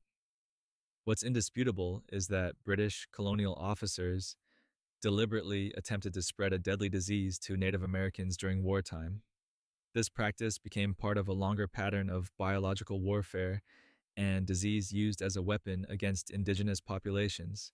The U.S. government inherited both the land and some of the tactics from the British colonial administration. And with that particularly dark moment from the 18th century, we've reached fact 58. Your eyes are heavy. The government's history is heavier. and there are still 43 more facts waiting in the darkness. Forced displacement of Japanese Americans. In February 1942, just months after Pearl Harbor, President Franklin Roosevelt signed Executive Order 9066, forcing 120,000 Japanese Americans into internment camps. Two-thirds were U.S. citizens, many were children. Families were given days to sell their homes, businesses, and possessions. They were imprisoned in camps surrounded by barbed wire and guard towers in remote locations across the western United States. Families lived in cramped barracks with no privacy. They lost everything: their homes, their businesses, their communities, their freedom, not because of any evidence of disloyalty, because of their ethnicity. Meanwhile, German Americans and Italian Americans, whose ancestral countries we were also fighting, faced no mass incarceration. The internment was ruled constitutional by the Supreme Court in Korematsu versus United States, a decision that stood for decades. It wasn't until 1988 that Congress formally apologized and paid reparations of $20,000 to surviving internees. President Reagan signed the bill. The government finally acknowledged what Japanese Americans already knew. It was racism, not security. And speaking of violations that took decades to acknowledge, let's talk about another program that destroyed lives. Involuntary servitude through convict leasing. After the Civil War ended slavery in 1865, Southern states found a loophole. The 13th Amendment banned slavery except as punishment for crime, so they criminalized everyday black life and created the convict leasing system. Black people were arrested for vagrancy, being unemployed, or for minor infractions like talking too loudly. Once convicted, they were leased to private companies to work in mines, lumber camps, turpentine farms, and plantations. The conditions were often worse than slavery because companies had no financial interest in keeping workers alive. They could just lease more. Thousands died from exhaustion, disease, beatings, and industrial accidents. It was slavery by another name, sanctioned by state governments and blessed by federal courts. The system persisted well into the 20th century. Alabama didn't formally end convict leasing until 1928. This wasn't ancient history. People who experienced it lived into the 1960s and 70s. The system evolved into chain gangs and prison labor that continues today, with incarcerated people working for pennies per hour. And as we hit Fact 60, the weight of history presses down like those prison chains, and there are still 41 more truths to uncover before you drift off to sleep. NSA metadata collection. And speaking of surveillance systems that never really ended, let's talk about your phone. Every call you make, the NSA probably knows about it. Not the content necessarily, though maybe that too, but the metadata. Who you called, when you called them, how long you talked, where you were when you made the call. The NSA collects this information on nearly all phone calls made in the United States. They claim it's just metadata, as if that makes it less invasive. But metadata reveals patterns of your life: who your friends are, your doctors, your lawyers, your romantic interests, your political affiliations. This program was revealed through Edward Snowden's leaks in 2013. The government's defense was that it's just metadata, and it's essential for fighting terrorism. Courts have ruled both ways on whether it's constitutional. The program continues in modified form today. Your calls are being logged. The government is building a database of American social connections. And speaking of American connections to violence abroad, sometimes those connections funded some truly horrific conflicts. Porting Jonas Savimbi in Angola. During the Cold War, Angola's civil war became a proxy battlefield. The Soviet Union backed the MPLA government. The US decided to back UNITA rebels led by Jonas Savimbi. From the 1970s through the 1990s, the CIA funneled weapons, training, and hundreds of millions of dollars to Savimbi. Savimbi was brutal. His forces used child soldiers, committed massacres, planted landmines indiscriminately, and terrorized civilians. Conservative estimates put the death toll from Angola's civil war at 500,000 people. Some estimates go much higher. The U.S. continued supporting Savimbi even after the Cold War ended. President Reagan called him a freedom fighter and invited him to the White House. The war continued until Savimbi was killed in 2002, after which peace finally came. Angola is still dealing with the aftermath: landmines everywhere, destroyed infrastructure, a traumatized population. The US backed Savimbi for decades because he was anti communist, regardless of the human cost. And speaking of human costs in the name of research, the government didn't always go abroad for test subjects. Prison medical experiments from the 1940s through the 1970s, pharmaceutical companies and government agencies used American prisoners as test subjects for medical experiments. Prisoners were deliberately infected with malaria, viral hepatitis, and other diseases to test treatments. At Stateville Penitentiary in Illinois, prisoners were infected with malaria over 400 times between 1944 and 1974. At Holmesburg Prison in Pennsylvania, prisoners were exposed to chemical agents, pathogens, and pharmaceuticals. Many were paid small amounts, a few dollars, for participating in experiments that could permanently damage their health. The ethical problem is obvious. Prisoners can't truly consent. They're in a coercive environment where participating in experiments might earn privileges or reduce sentences. Yet this practice continued for decades with government approval. Some prisoners developed chronic illnesses, some died. Most were never followed up with after release. The full extent of these experiments only became public through investigations in the 1970s. And speaking of funding questionable allies during the Cold War, one of America's proxy relationships would come back to haunt us, funding the Mujahideen. In the 1980s, when the Soviet Union invaded Afghanistan, the CIA launched Operation Cyclone, the largest covert operation in CIA history. Over $3 billion in weapons, training, and support flowed to Afghan Mujahideen fighters resisting Soviet occupation. The CIA worked with Pakistani intelligence to distribute weapons. They provided Stinger missiles that turned the tide of the war. They trained fighters in guerrilla tactics and sabotage. The operation was enormously successful at bleeding the Soviet Union and contributing to its eventual collapse. The problem was who we were funding. The Mujahideen weren't a unified democratic resistance. They included warlords, religious extremists, and people who would later form the Taliban and Al-Qaeda. Osama bin Laden was part of the network receiving indirect support through Pakistani and Saudi channels during this period. When the Soviets withdrew in 1989, the US largely abandoned Afghanistan. The country descended into civil war. The Taliban emerged, and some of the people we'd armed and trained became our enemies. And speaking of historical injustices, America has never quite addressed. No reparations for slavery. Slavery existed in what became the United States for 246 years. Millions of people were enslaved, their labor stolen, their families destroyed, their humanity denied. The economic value they created built much of America's wealth. After the Civil War, there was a brief moment when freed slaves might receive compensation. 40 acres and a mule was discussed. Land redistribution from Confederate estates to formerly enslaved people. It never happened. President Andrew Johnson reversed the policy, returning confiscated land to former slaveholders. No reparations were ever paid to freed slaves or their descendants.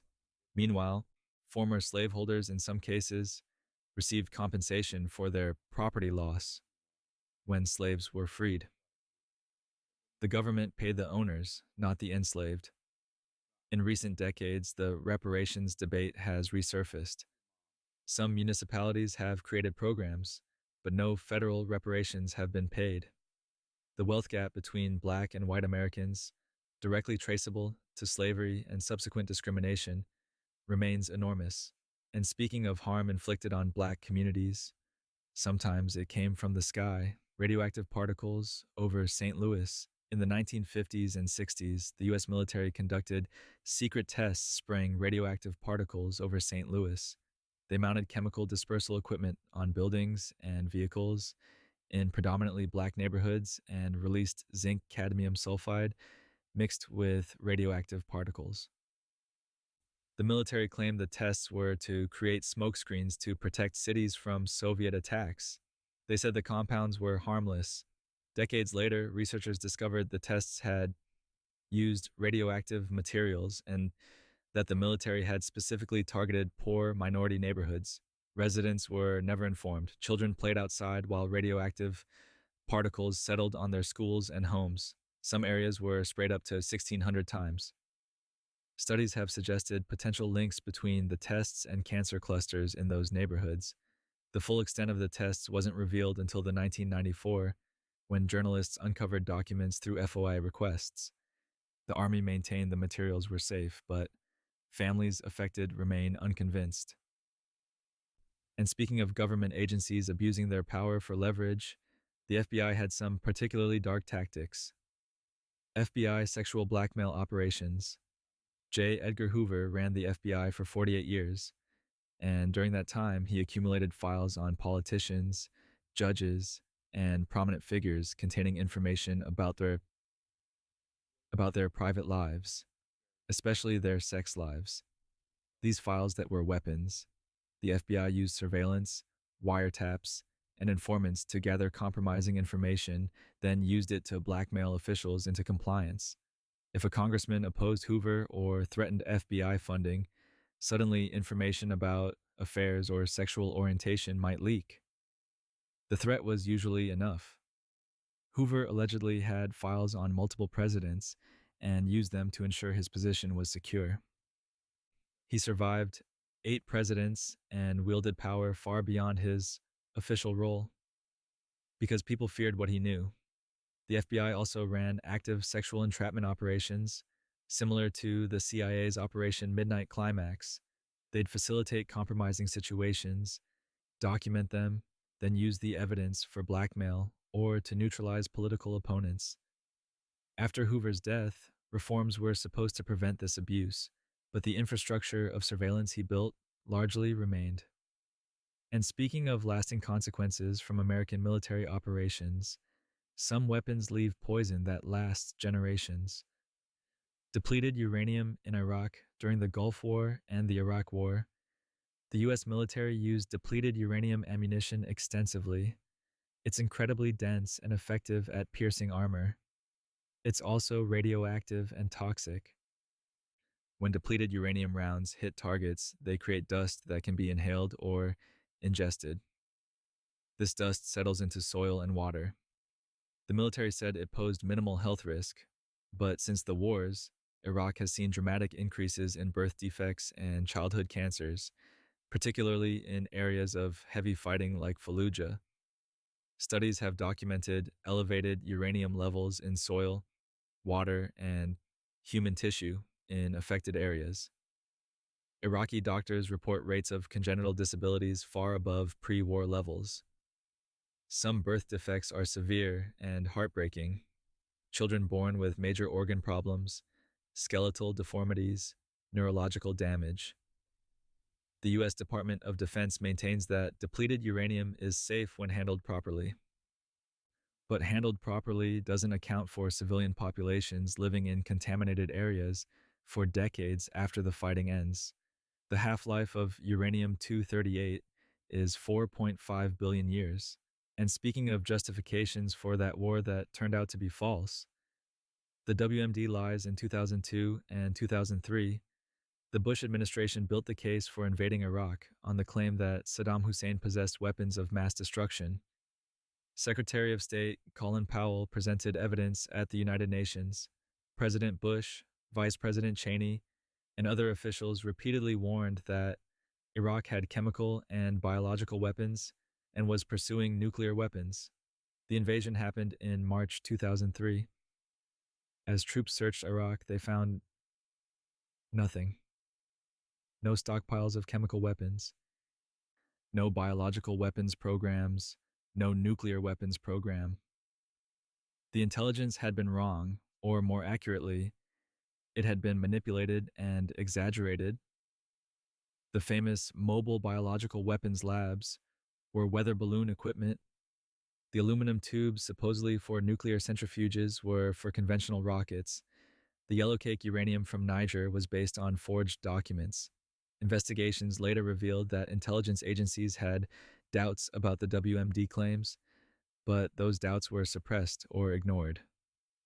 The administration cherry picked intelligence that supported the predetermined decision to invade. Over 4,000 American troops died. Hundreds of thousands of Iraqis died. No weapons of mass destruction were ever found. And speaking of government funded media operations, sometimes propaganda doesn't hide what it is.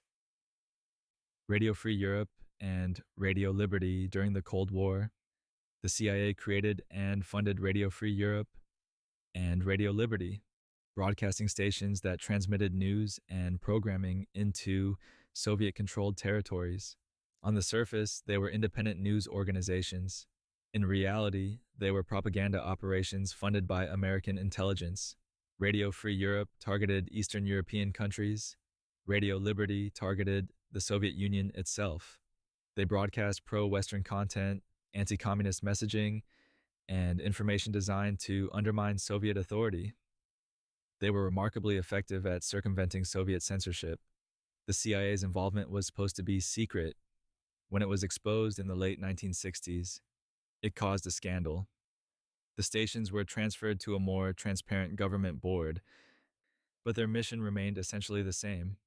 To be fair, they also provided genuine news that people in closed societies couldn't access elsewhere, but they were fundamentally propaganda tools, government-funded media designed to influence foreign populations. They still exist today, now called Radio Free Europe / Radio Liberty, openly funded by Congress, still broadcasting to countries where press freedom is limited. And speaking of American interventions, 50 radio stations barely scratched the surface. 50 plus government overthrows. Since World War II, the United States has attempted to overthrow or successfully overthrown more than 50 foreign governments. 50. Some were coups, some were invasions, some were covert operations, some combined all three. We've already mentioned Iran, Guatemala, Congo, Chile, and others. But the full list includes Indonesia, Brazil, Dominican Republic, South Vietnam, Ghana, Iraq, Afghanistan, Libya, Syria, and those are just the confirmed ones. The methods vary. Sometimes it's direct military invasion, sometimes it's CIA-backed coups, sometimes it's funding opposition groups, running propaganda campaigns, imposing sanctions designed to cause economic collapse and popular uprising. The justifications were usually anti-communism during the Cold War, then terrorism or humanitarian intervention afterward. The results were often disastrous: civil wars, dictatorships, destabilization that lasted decades. Very few Americans know the extent of this. It's not taught in schools. These interventions happened in the shadows, were classified for decades, or were simply never widely reported. And sometimes the government hurt Americans while claiming to protect them from foreign threats, downwinders, and atomic testing. From 1945 to 1962, the United States conducted over 100 atmospheric nuclear tests in Nevada. The mushroom clouds were visible from Las Vegas. Tourists came to watch. The government assured everyone it was perfectly safe. It wasn't safe. Radioactive fallout drifted over communities in Nevada, Utah, and Arizona. Thousands of people, called downwinders, were exposed to dangerous levels of radiation. They weren't warned. They weren't evacuated. They weren't even told they were being exposed. Cancer rates in these communities skyrocketed. Leukemia, thyroid cancer, bone cancer, diseases directly linked to radiation exposure. Children who played outside when fallout was drifting overhead. Families who drank milk from cows that ate contaminated grass. The government denied any health effects for decades. It wasn't until 1990 that Congress passed the Radiation Exposure Compensation Act, providing payments to downwinders and nuclear test workers, but many victims had already died, and the compensation didn't come close to covering the medical costs and suffering. The military knew the tests were dangerous. They monitored radiation levels. They just didn't tell the people living downwind. And speaking of people, the FBI monitored for surprising reasons. The FBI's Aretha Franklin file. Aretha Franklin, the Queen of Soul, one of the greatest singers in American history, had a 700-page FBI file. The FBI monitored her for decades because she sang at civil rights events and associated with activists. The FBI was particularly interested in her connection to the Black Panther Party and her friendship with Angela Davis. They tracked her concert appearances, monitored her travel, and noted her political associations. Being friends with the wrong people and singing at the wrong events made you a surveillance target. The file shows the FBI was concerned about her militant connections, as if being a black woman who supported civil rights was inherently threatening. They monitored her European tours, concerned she might spread anti-American sentiment abroad. Aretha knew about the surveillance. She spoke about being monitored and having her phones tapped. Like Einstein, John Lennon, and Martin Luther King. She was considered a threat simply for using her platform to advocate for justice. The FBI was more concerned with watching artists and activists than with actual threats. And speaking of things the government watches but won't tell us about, classified UFO documents. The US government denied having any interest in UFOs, or UAPs, unidentified aerial phenomena. That changed recently when the Pentagon admitted that, yes, they've been investigating these things all along. Thousands of documents remain classified. Military pilots have reported encounters with objects performing maneuvers that seem to defy known physics. Some incidents were captured on radar and infrared. The government has acknowledged these encounters are real. But most of the details remain secret. What do they know? What have they recovered? What explanations have they ruled out? The classification continues. In 2023, Congress held hearings where former intelligence officials testified about crash retrieval programs and non-human technology. The Pentagon denied these claims, but the documents that might prove or disprove these claims, still classified. Maybe there's a mundane explanation. Maybe it's foreign technology. Maybe it's something else. What's certain is the government has information they're not sharing, and that secrecy fuels speculation. And speaking of operations that sound like science fiction but were entirely real. Acoustic Kitty. In the 1960s, the CIA had an idea. What if we could use cats as mobile listening devices? So they launched Project Acoustic Kitty. They surgically implanted microphones, radio transmitters, and antennae into cats. The plan was to release these modified cats near Soviet embassies and eavesdrop on conversations. The first field test was reportedly a disaster. They released the cat near a Soviet target in Washington, D.C. It was immediately hit by a taxi. The cat died. The operation was over. The CIA spent about $20 million on the project over 5 years before abandoning it. The main problem, beyond cats getting hit by cars, was that cats don't follow orders. You can't direct a cat to go sit near specific people.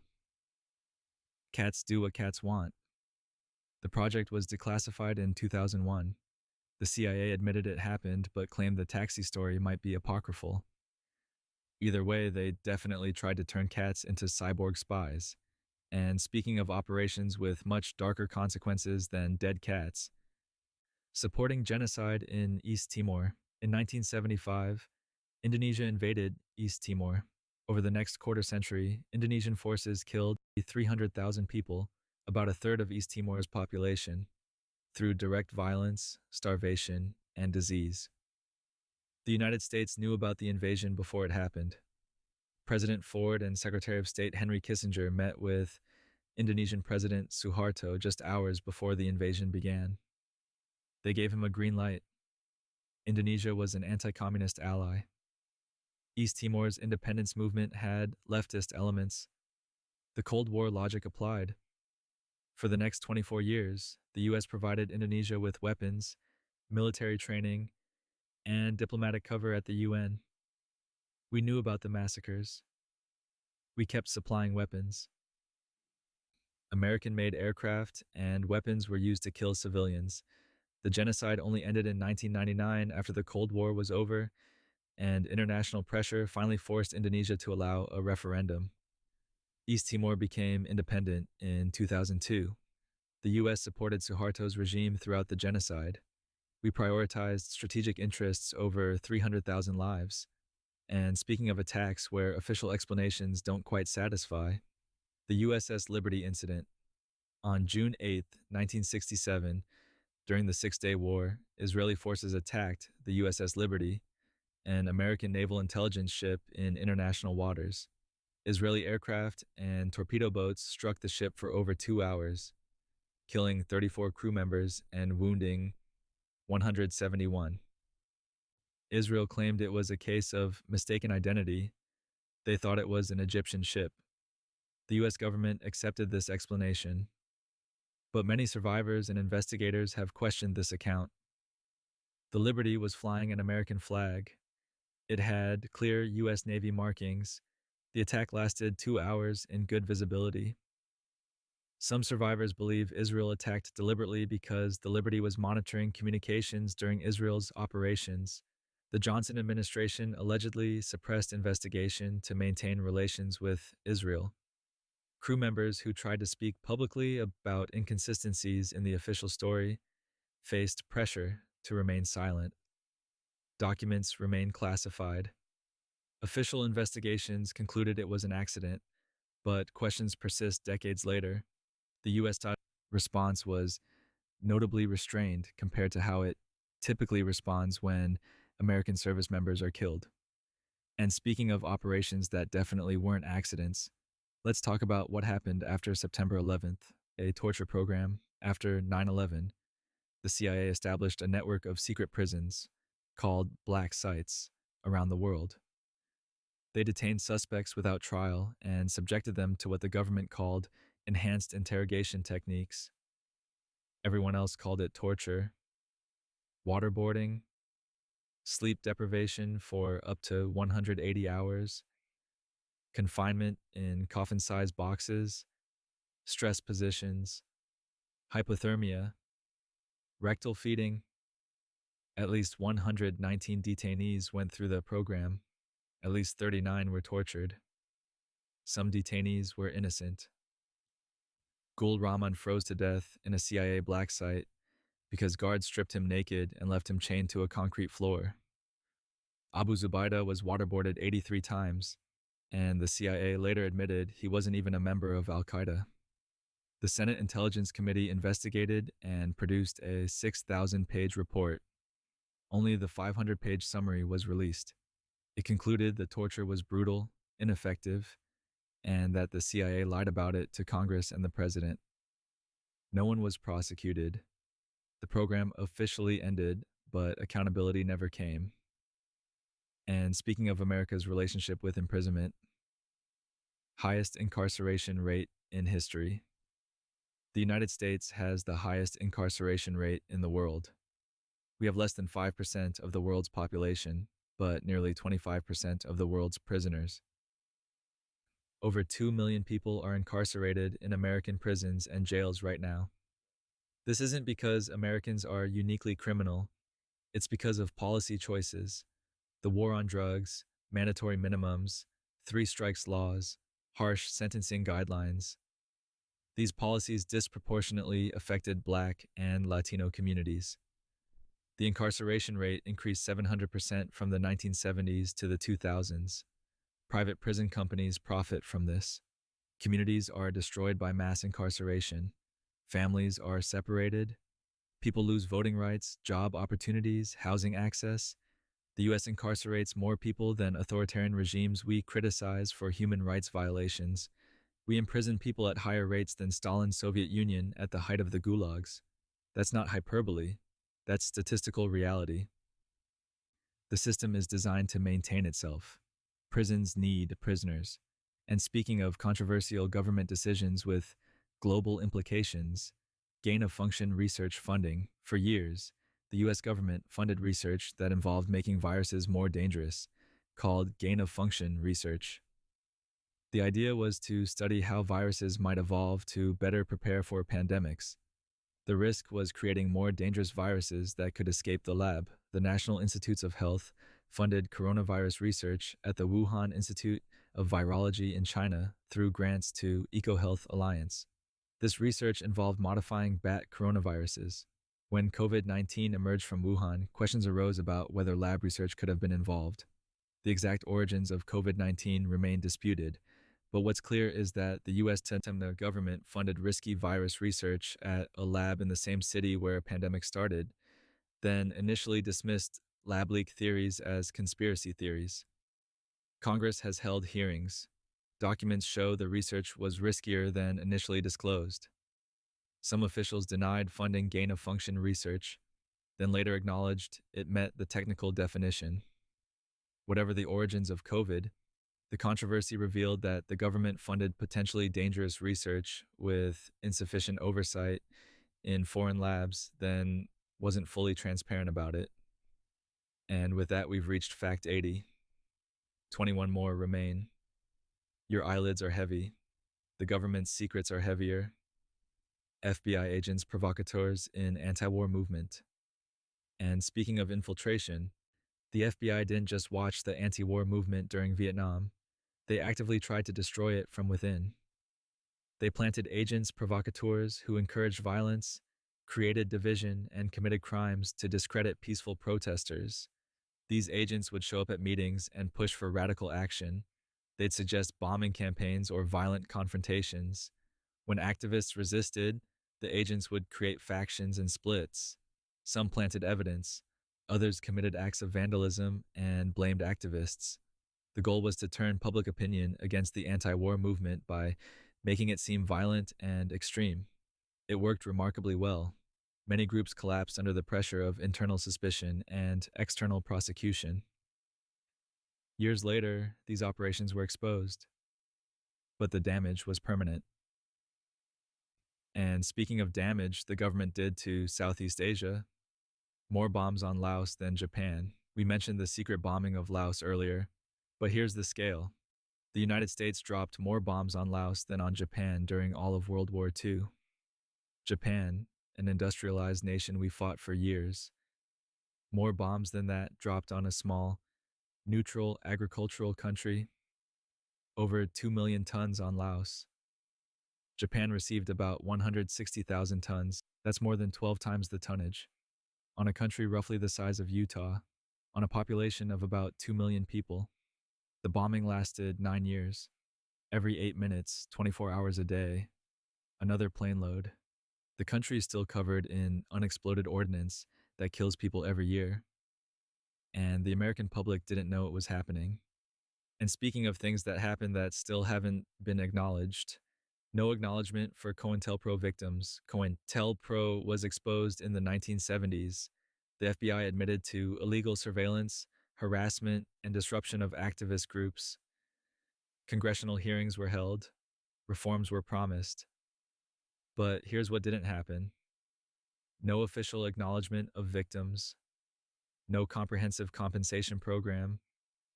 No clearing of criminal records for people framed by FBI agents. No apologies to families of activists who were targeted, imprisoned, or killed because of FBI operations. Some individuals sued and won settlements, but there was no systematic process to identify and compensate everyone harmed by 15 years of illegal government operations. Many victims died never receiving acknowledgement of what was done to them. The FBI kept the files. Some remained partially classified, but accountability, that never fully materialized. And speaking of government control of information, Operation Mockingbird. In the 1950s, the CIA launched Operation Mockingbird, a program to influence American media. They recruited journalists from major news organizations to serve as intelligence assets. These journalists would plant stories, gather intelligence, and shape coverage to favor CIA interests. The agency had relationships with reporters at the New York Times, CBS, Time Magazine, and other major outlets. Some journalists knowingly cooperated, others were manipulated without realizing it. The CIA used these connections to plant propaganda disguised as news. The program was exposed in the 1970s by the Church Committee. The CIA claimed to have ended it, but the infrastructure of government media relationships continued, and journalists who cooperated faced no consequences. When the government can shape what you read in the newspaper, truth becomes negotiable. And speaking of truths about Vietnam that took too long to acknowledge, napalm on children, the image of Phan Thi Kim Phuc, the 9-year-old Vietnamese girl running naked down a road, her skin burning from napalm, became one of the most iconic photographs of the Vietnam War. That photo was taken in 1972 by Nick Ut. The US dropped napalm extensively throughout Vietnam. It sticks to skin and burns at temperatures up to 1,200 degrees Celsius. It's designed to be inextinguishable. Children caught in napalm strikes faced horrific burns and often died. The military knew civilians, including children, were being killed by napalm. They continued using it anyway. Over 388,000 tons of napalm were dropped on Vietnam. Kim Phuc survived. She lives in Canada now and has spent her life working for peace. The napalm didn't kill her, but she carries the scars. And speaking of testing weapons on vulnerable populations, biological weapons tested on prisoners. We mentioned medical experiments on prisoners earlier, but some experiments specifically involved biological weapons. At facilities like Stateville and other prisons, inmates were exposed to potential bioweapons to study infection patterns and test vaccines. These weren't just disease studies, they were weapons development programs. The military wanted to know how biological agents would spread, how effective vaccines would be, and how to weaponize diseases. Prisoners were paid minimal amounts to participate. They couldn't truly consent in a coercive environment. Many developed serious illnesses. Some died. The testing continued for decades with government approval. After the Biological Weapons Convention banned offensive bioweapons research in 1975, these programs supposedly ended. But the data collected from prison experiments remained classified for decades. And speaking of deadly operations that remained classified, Fred Hampton's floor plan. On December 4th, 1969, Chicago police raided Black Panther leader Fred Hampton's apartment before dawn. They fired over 90 shots. Hampton was killed in his bed. He was 21 years old. The police claimed they had been fired upon first. Ballistics showed that of the 99 shots fired, only one came from inside the apartment, and it may have been fired after Hampton was already dead. Years later, documents revealed that the FBI had an informant inside Hampton's security detail. That informant, William O'Neill, provided the FBI with a detailed floor plan of Hampton's apartment, marking where Hampton slept. The FBI shared this information with Chicago police.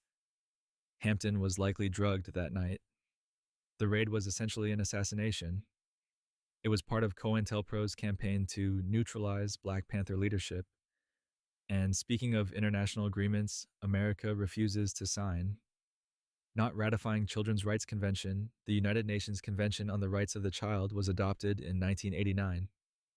It's the most widely ratified human rights treaty in history. 196 countries have ratified it. The United States is the only UN member state that hasn't ratified it. We've signed it but never ratified it, meaning it's not binding law. Why?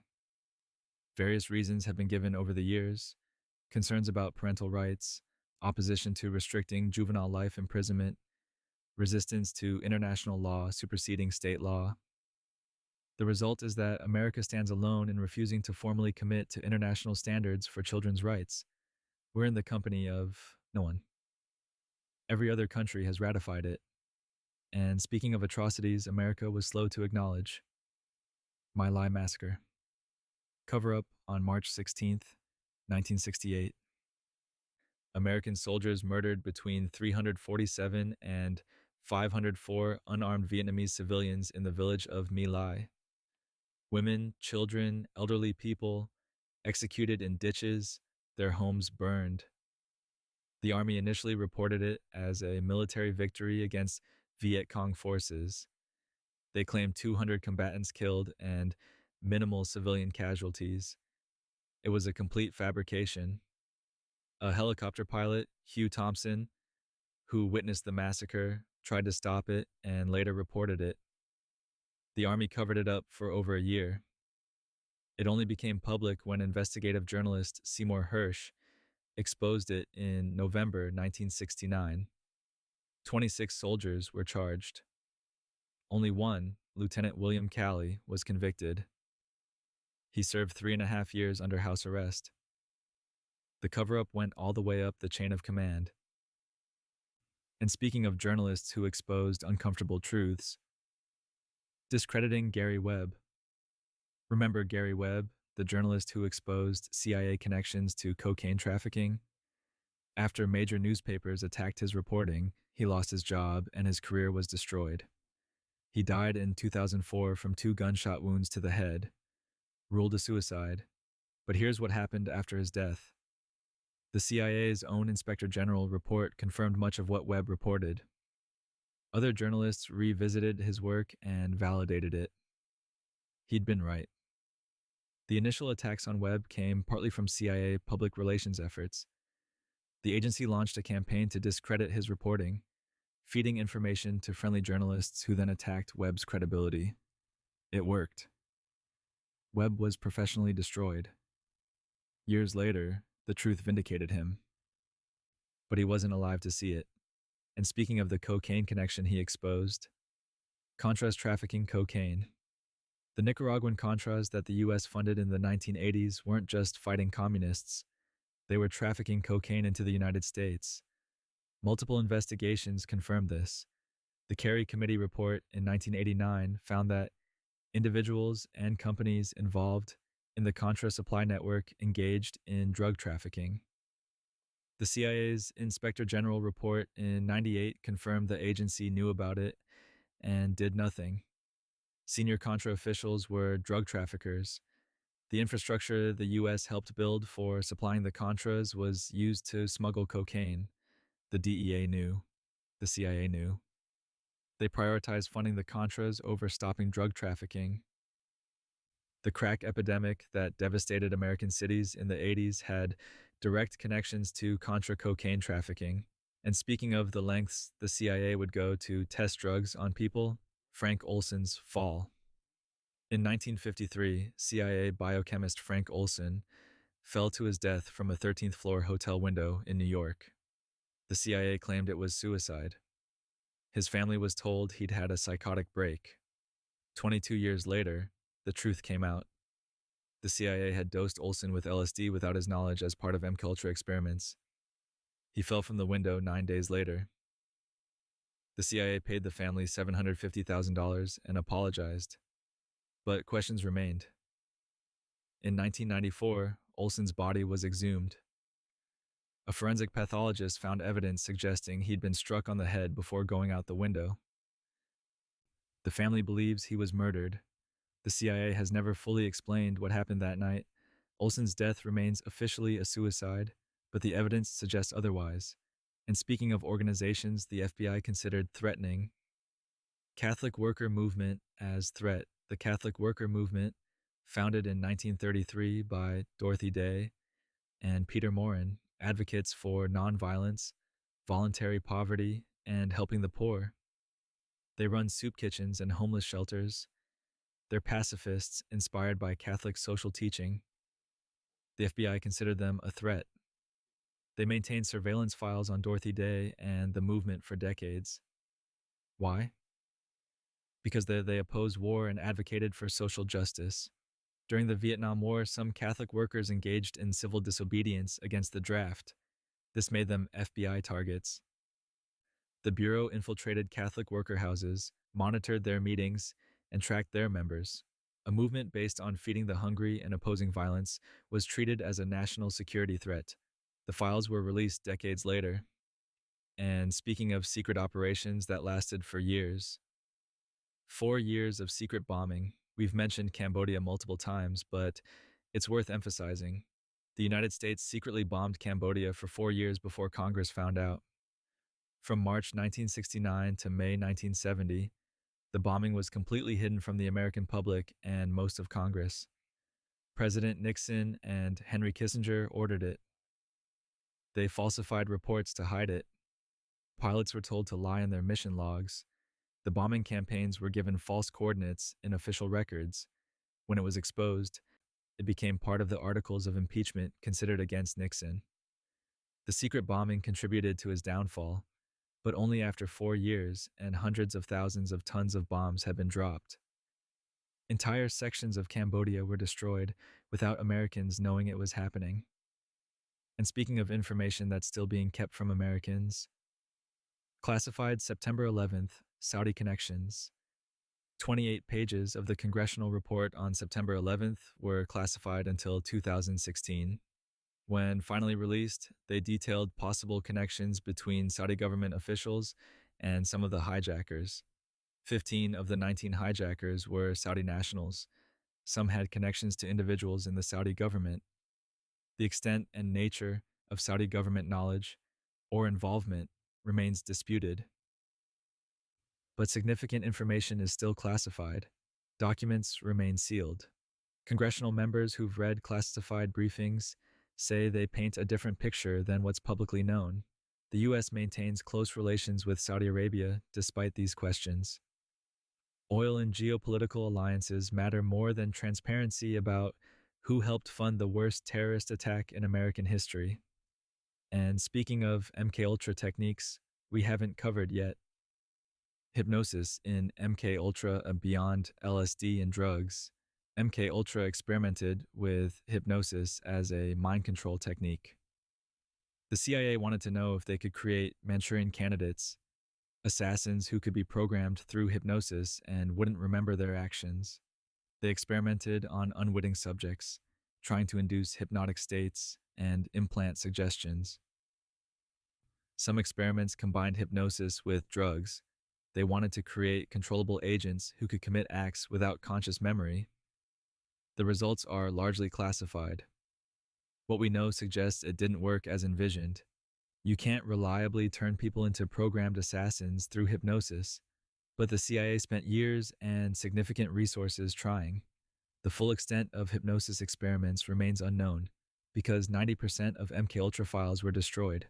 And speaking of statistics, we've mentioned that bear repeating. 5% population, 25% prisoners.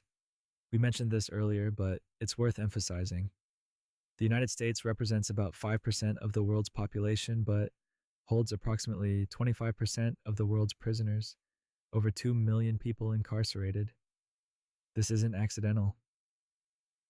It's the result of decades of policy choices: the war on drugs, mandatory minimums, three strikes laws, cash bail systems, and private prisons that profit from incarceration. Black Americans are incarcerated at more than 5 times the rate of white Americans. The system disproportionately targets poor communities and communities of color. No other democracy incarcerates people at these rates. We imprison more people than authoritarian regimes. This is by design, not accident, and it continues today. And speaking of conditions veterans faced that the government denied, Gulf War syndrome lies. After the 1991 Gulf War, thousands of veterans reported chronic illnesses: fatigue, muscle pain, cognitive problems, headaches. They called it Gulf War syndrome. The Pentagon denied it existed for years. Veterans Affairs claimed symptoms were psychological. The Department of Defense said there was no evidence of a physical cause. Veterans were told it was stress or imagination. Eventually, studies confirmed Gulf War syndrome was real. Veterans had been exposed to chemical weapons, pesticides, depleted uranium, oil fire smoke, and experimental vaccines. Multiple toxic exposures caused real, measurable illness. The government finally acknowledged it in the late 1990s, but only after years of veterans being dismissed and denied benefits. Many died before receiving acknowledgement or care. And speaking of unlikely surveillance targets, John Denver's FBI file. John Denver, singer of Take Me Home, Country Roads, and Rocky Mountain High, had an FBI file. Why would the FBI monitor John Denver? Because he opposed nuclear power and supported environmental causes.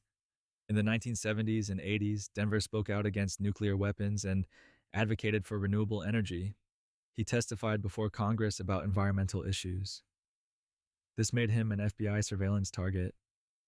The file documented his activities, associations, and public statements. It's not extensive compared to activists, but the fact that it exists shows how broadly the FBI defined threats. A folk singer advocating for clean energy was considered worth monitoring. The file was released through FOI requests after his death in 1997. And speaking of things America has never done, no official apology for slavery. The United States government has never officially apologized for slavery. Congress has passed resolutions expressing regret. Some states have apologized, but no formal official government apology has been issued. In 2008, the House passed a resolution apologizing for slavery and Jim Crow. The Senate passed a similar resolution in 2009, but these were non-binding resolutions, not official government policy.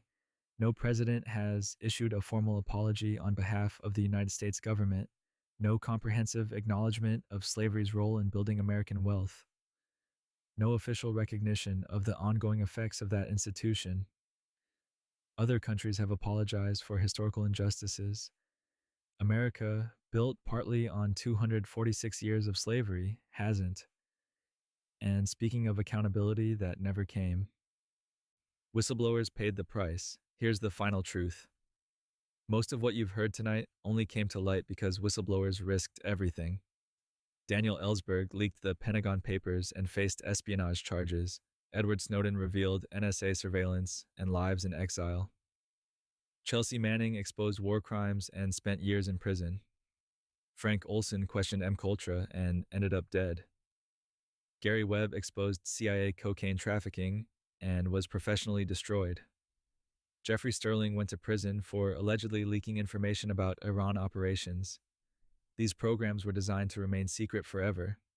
They only became public because individuals decided truth mattered more than their safety, careers, or freedom. Most whistleblowers face prosecution, not protection. They're called traitors, not heroes. And the systems they exposed often continue in modified forms. That's how we learned 101 dark facts about government operations. Someone broke the rules to tell us the truth. And with that, we've reached the end. And that brings us to the end of our journey through the shadows of American history. 101 facts, 101 moments when the government decided that ethics were optional and accountability was for other people. From Tuskegee to Wuhan, from MKUltra to mass incarceration, from poisoned alcohol to poisoned information. The most unsettling part isn't that these things happened. It's that most of them only stopped because someone broke the rules to expose them. And some of them never really stopped at all. They just got better at hiding. But here's the thing. Knowledge is power. Even uncomfortable knowledge. Especially uncomfortable knowledge. The first step toward preventing future abuses is remembering past ones.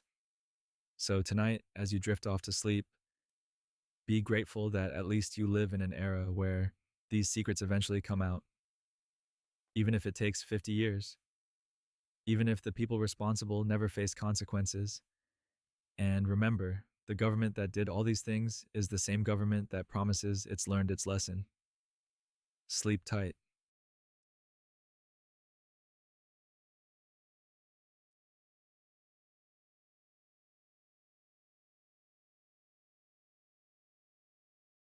What if I told you that your government once poisoned 10,000 of its own citizens on purpose? That they sprayed entire cities with bacteria just to see what would happen? That they dosed random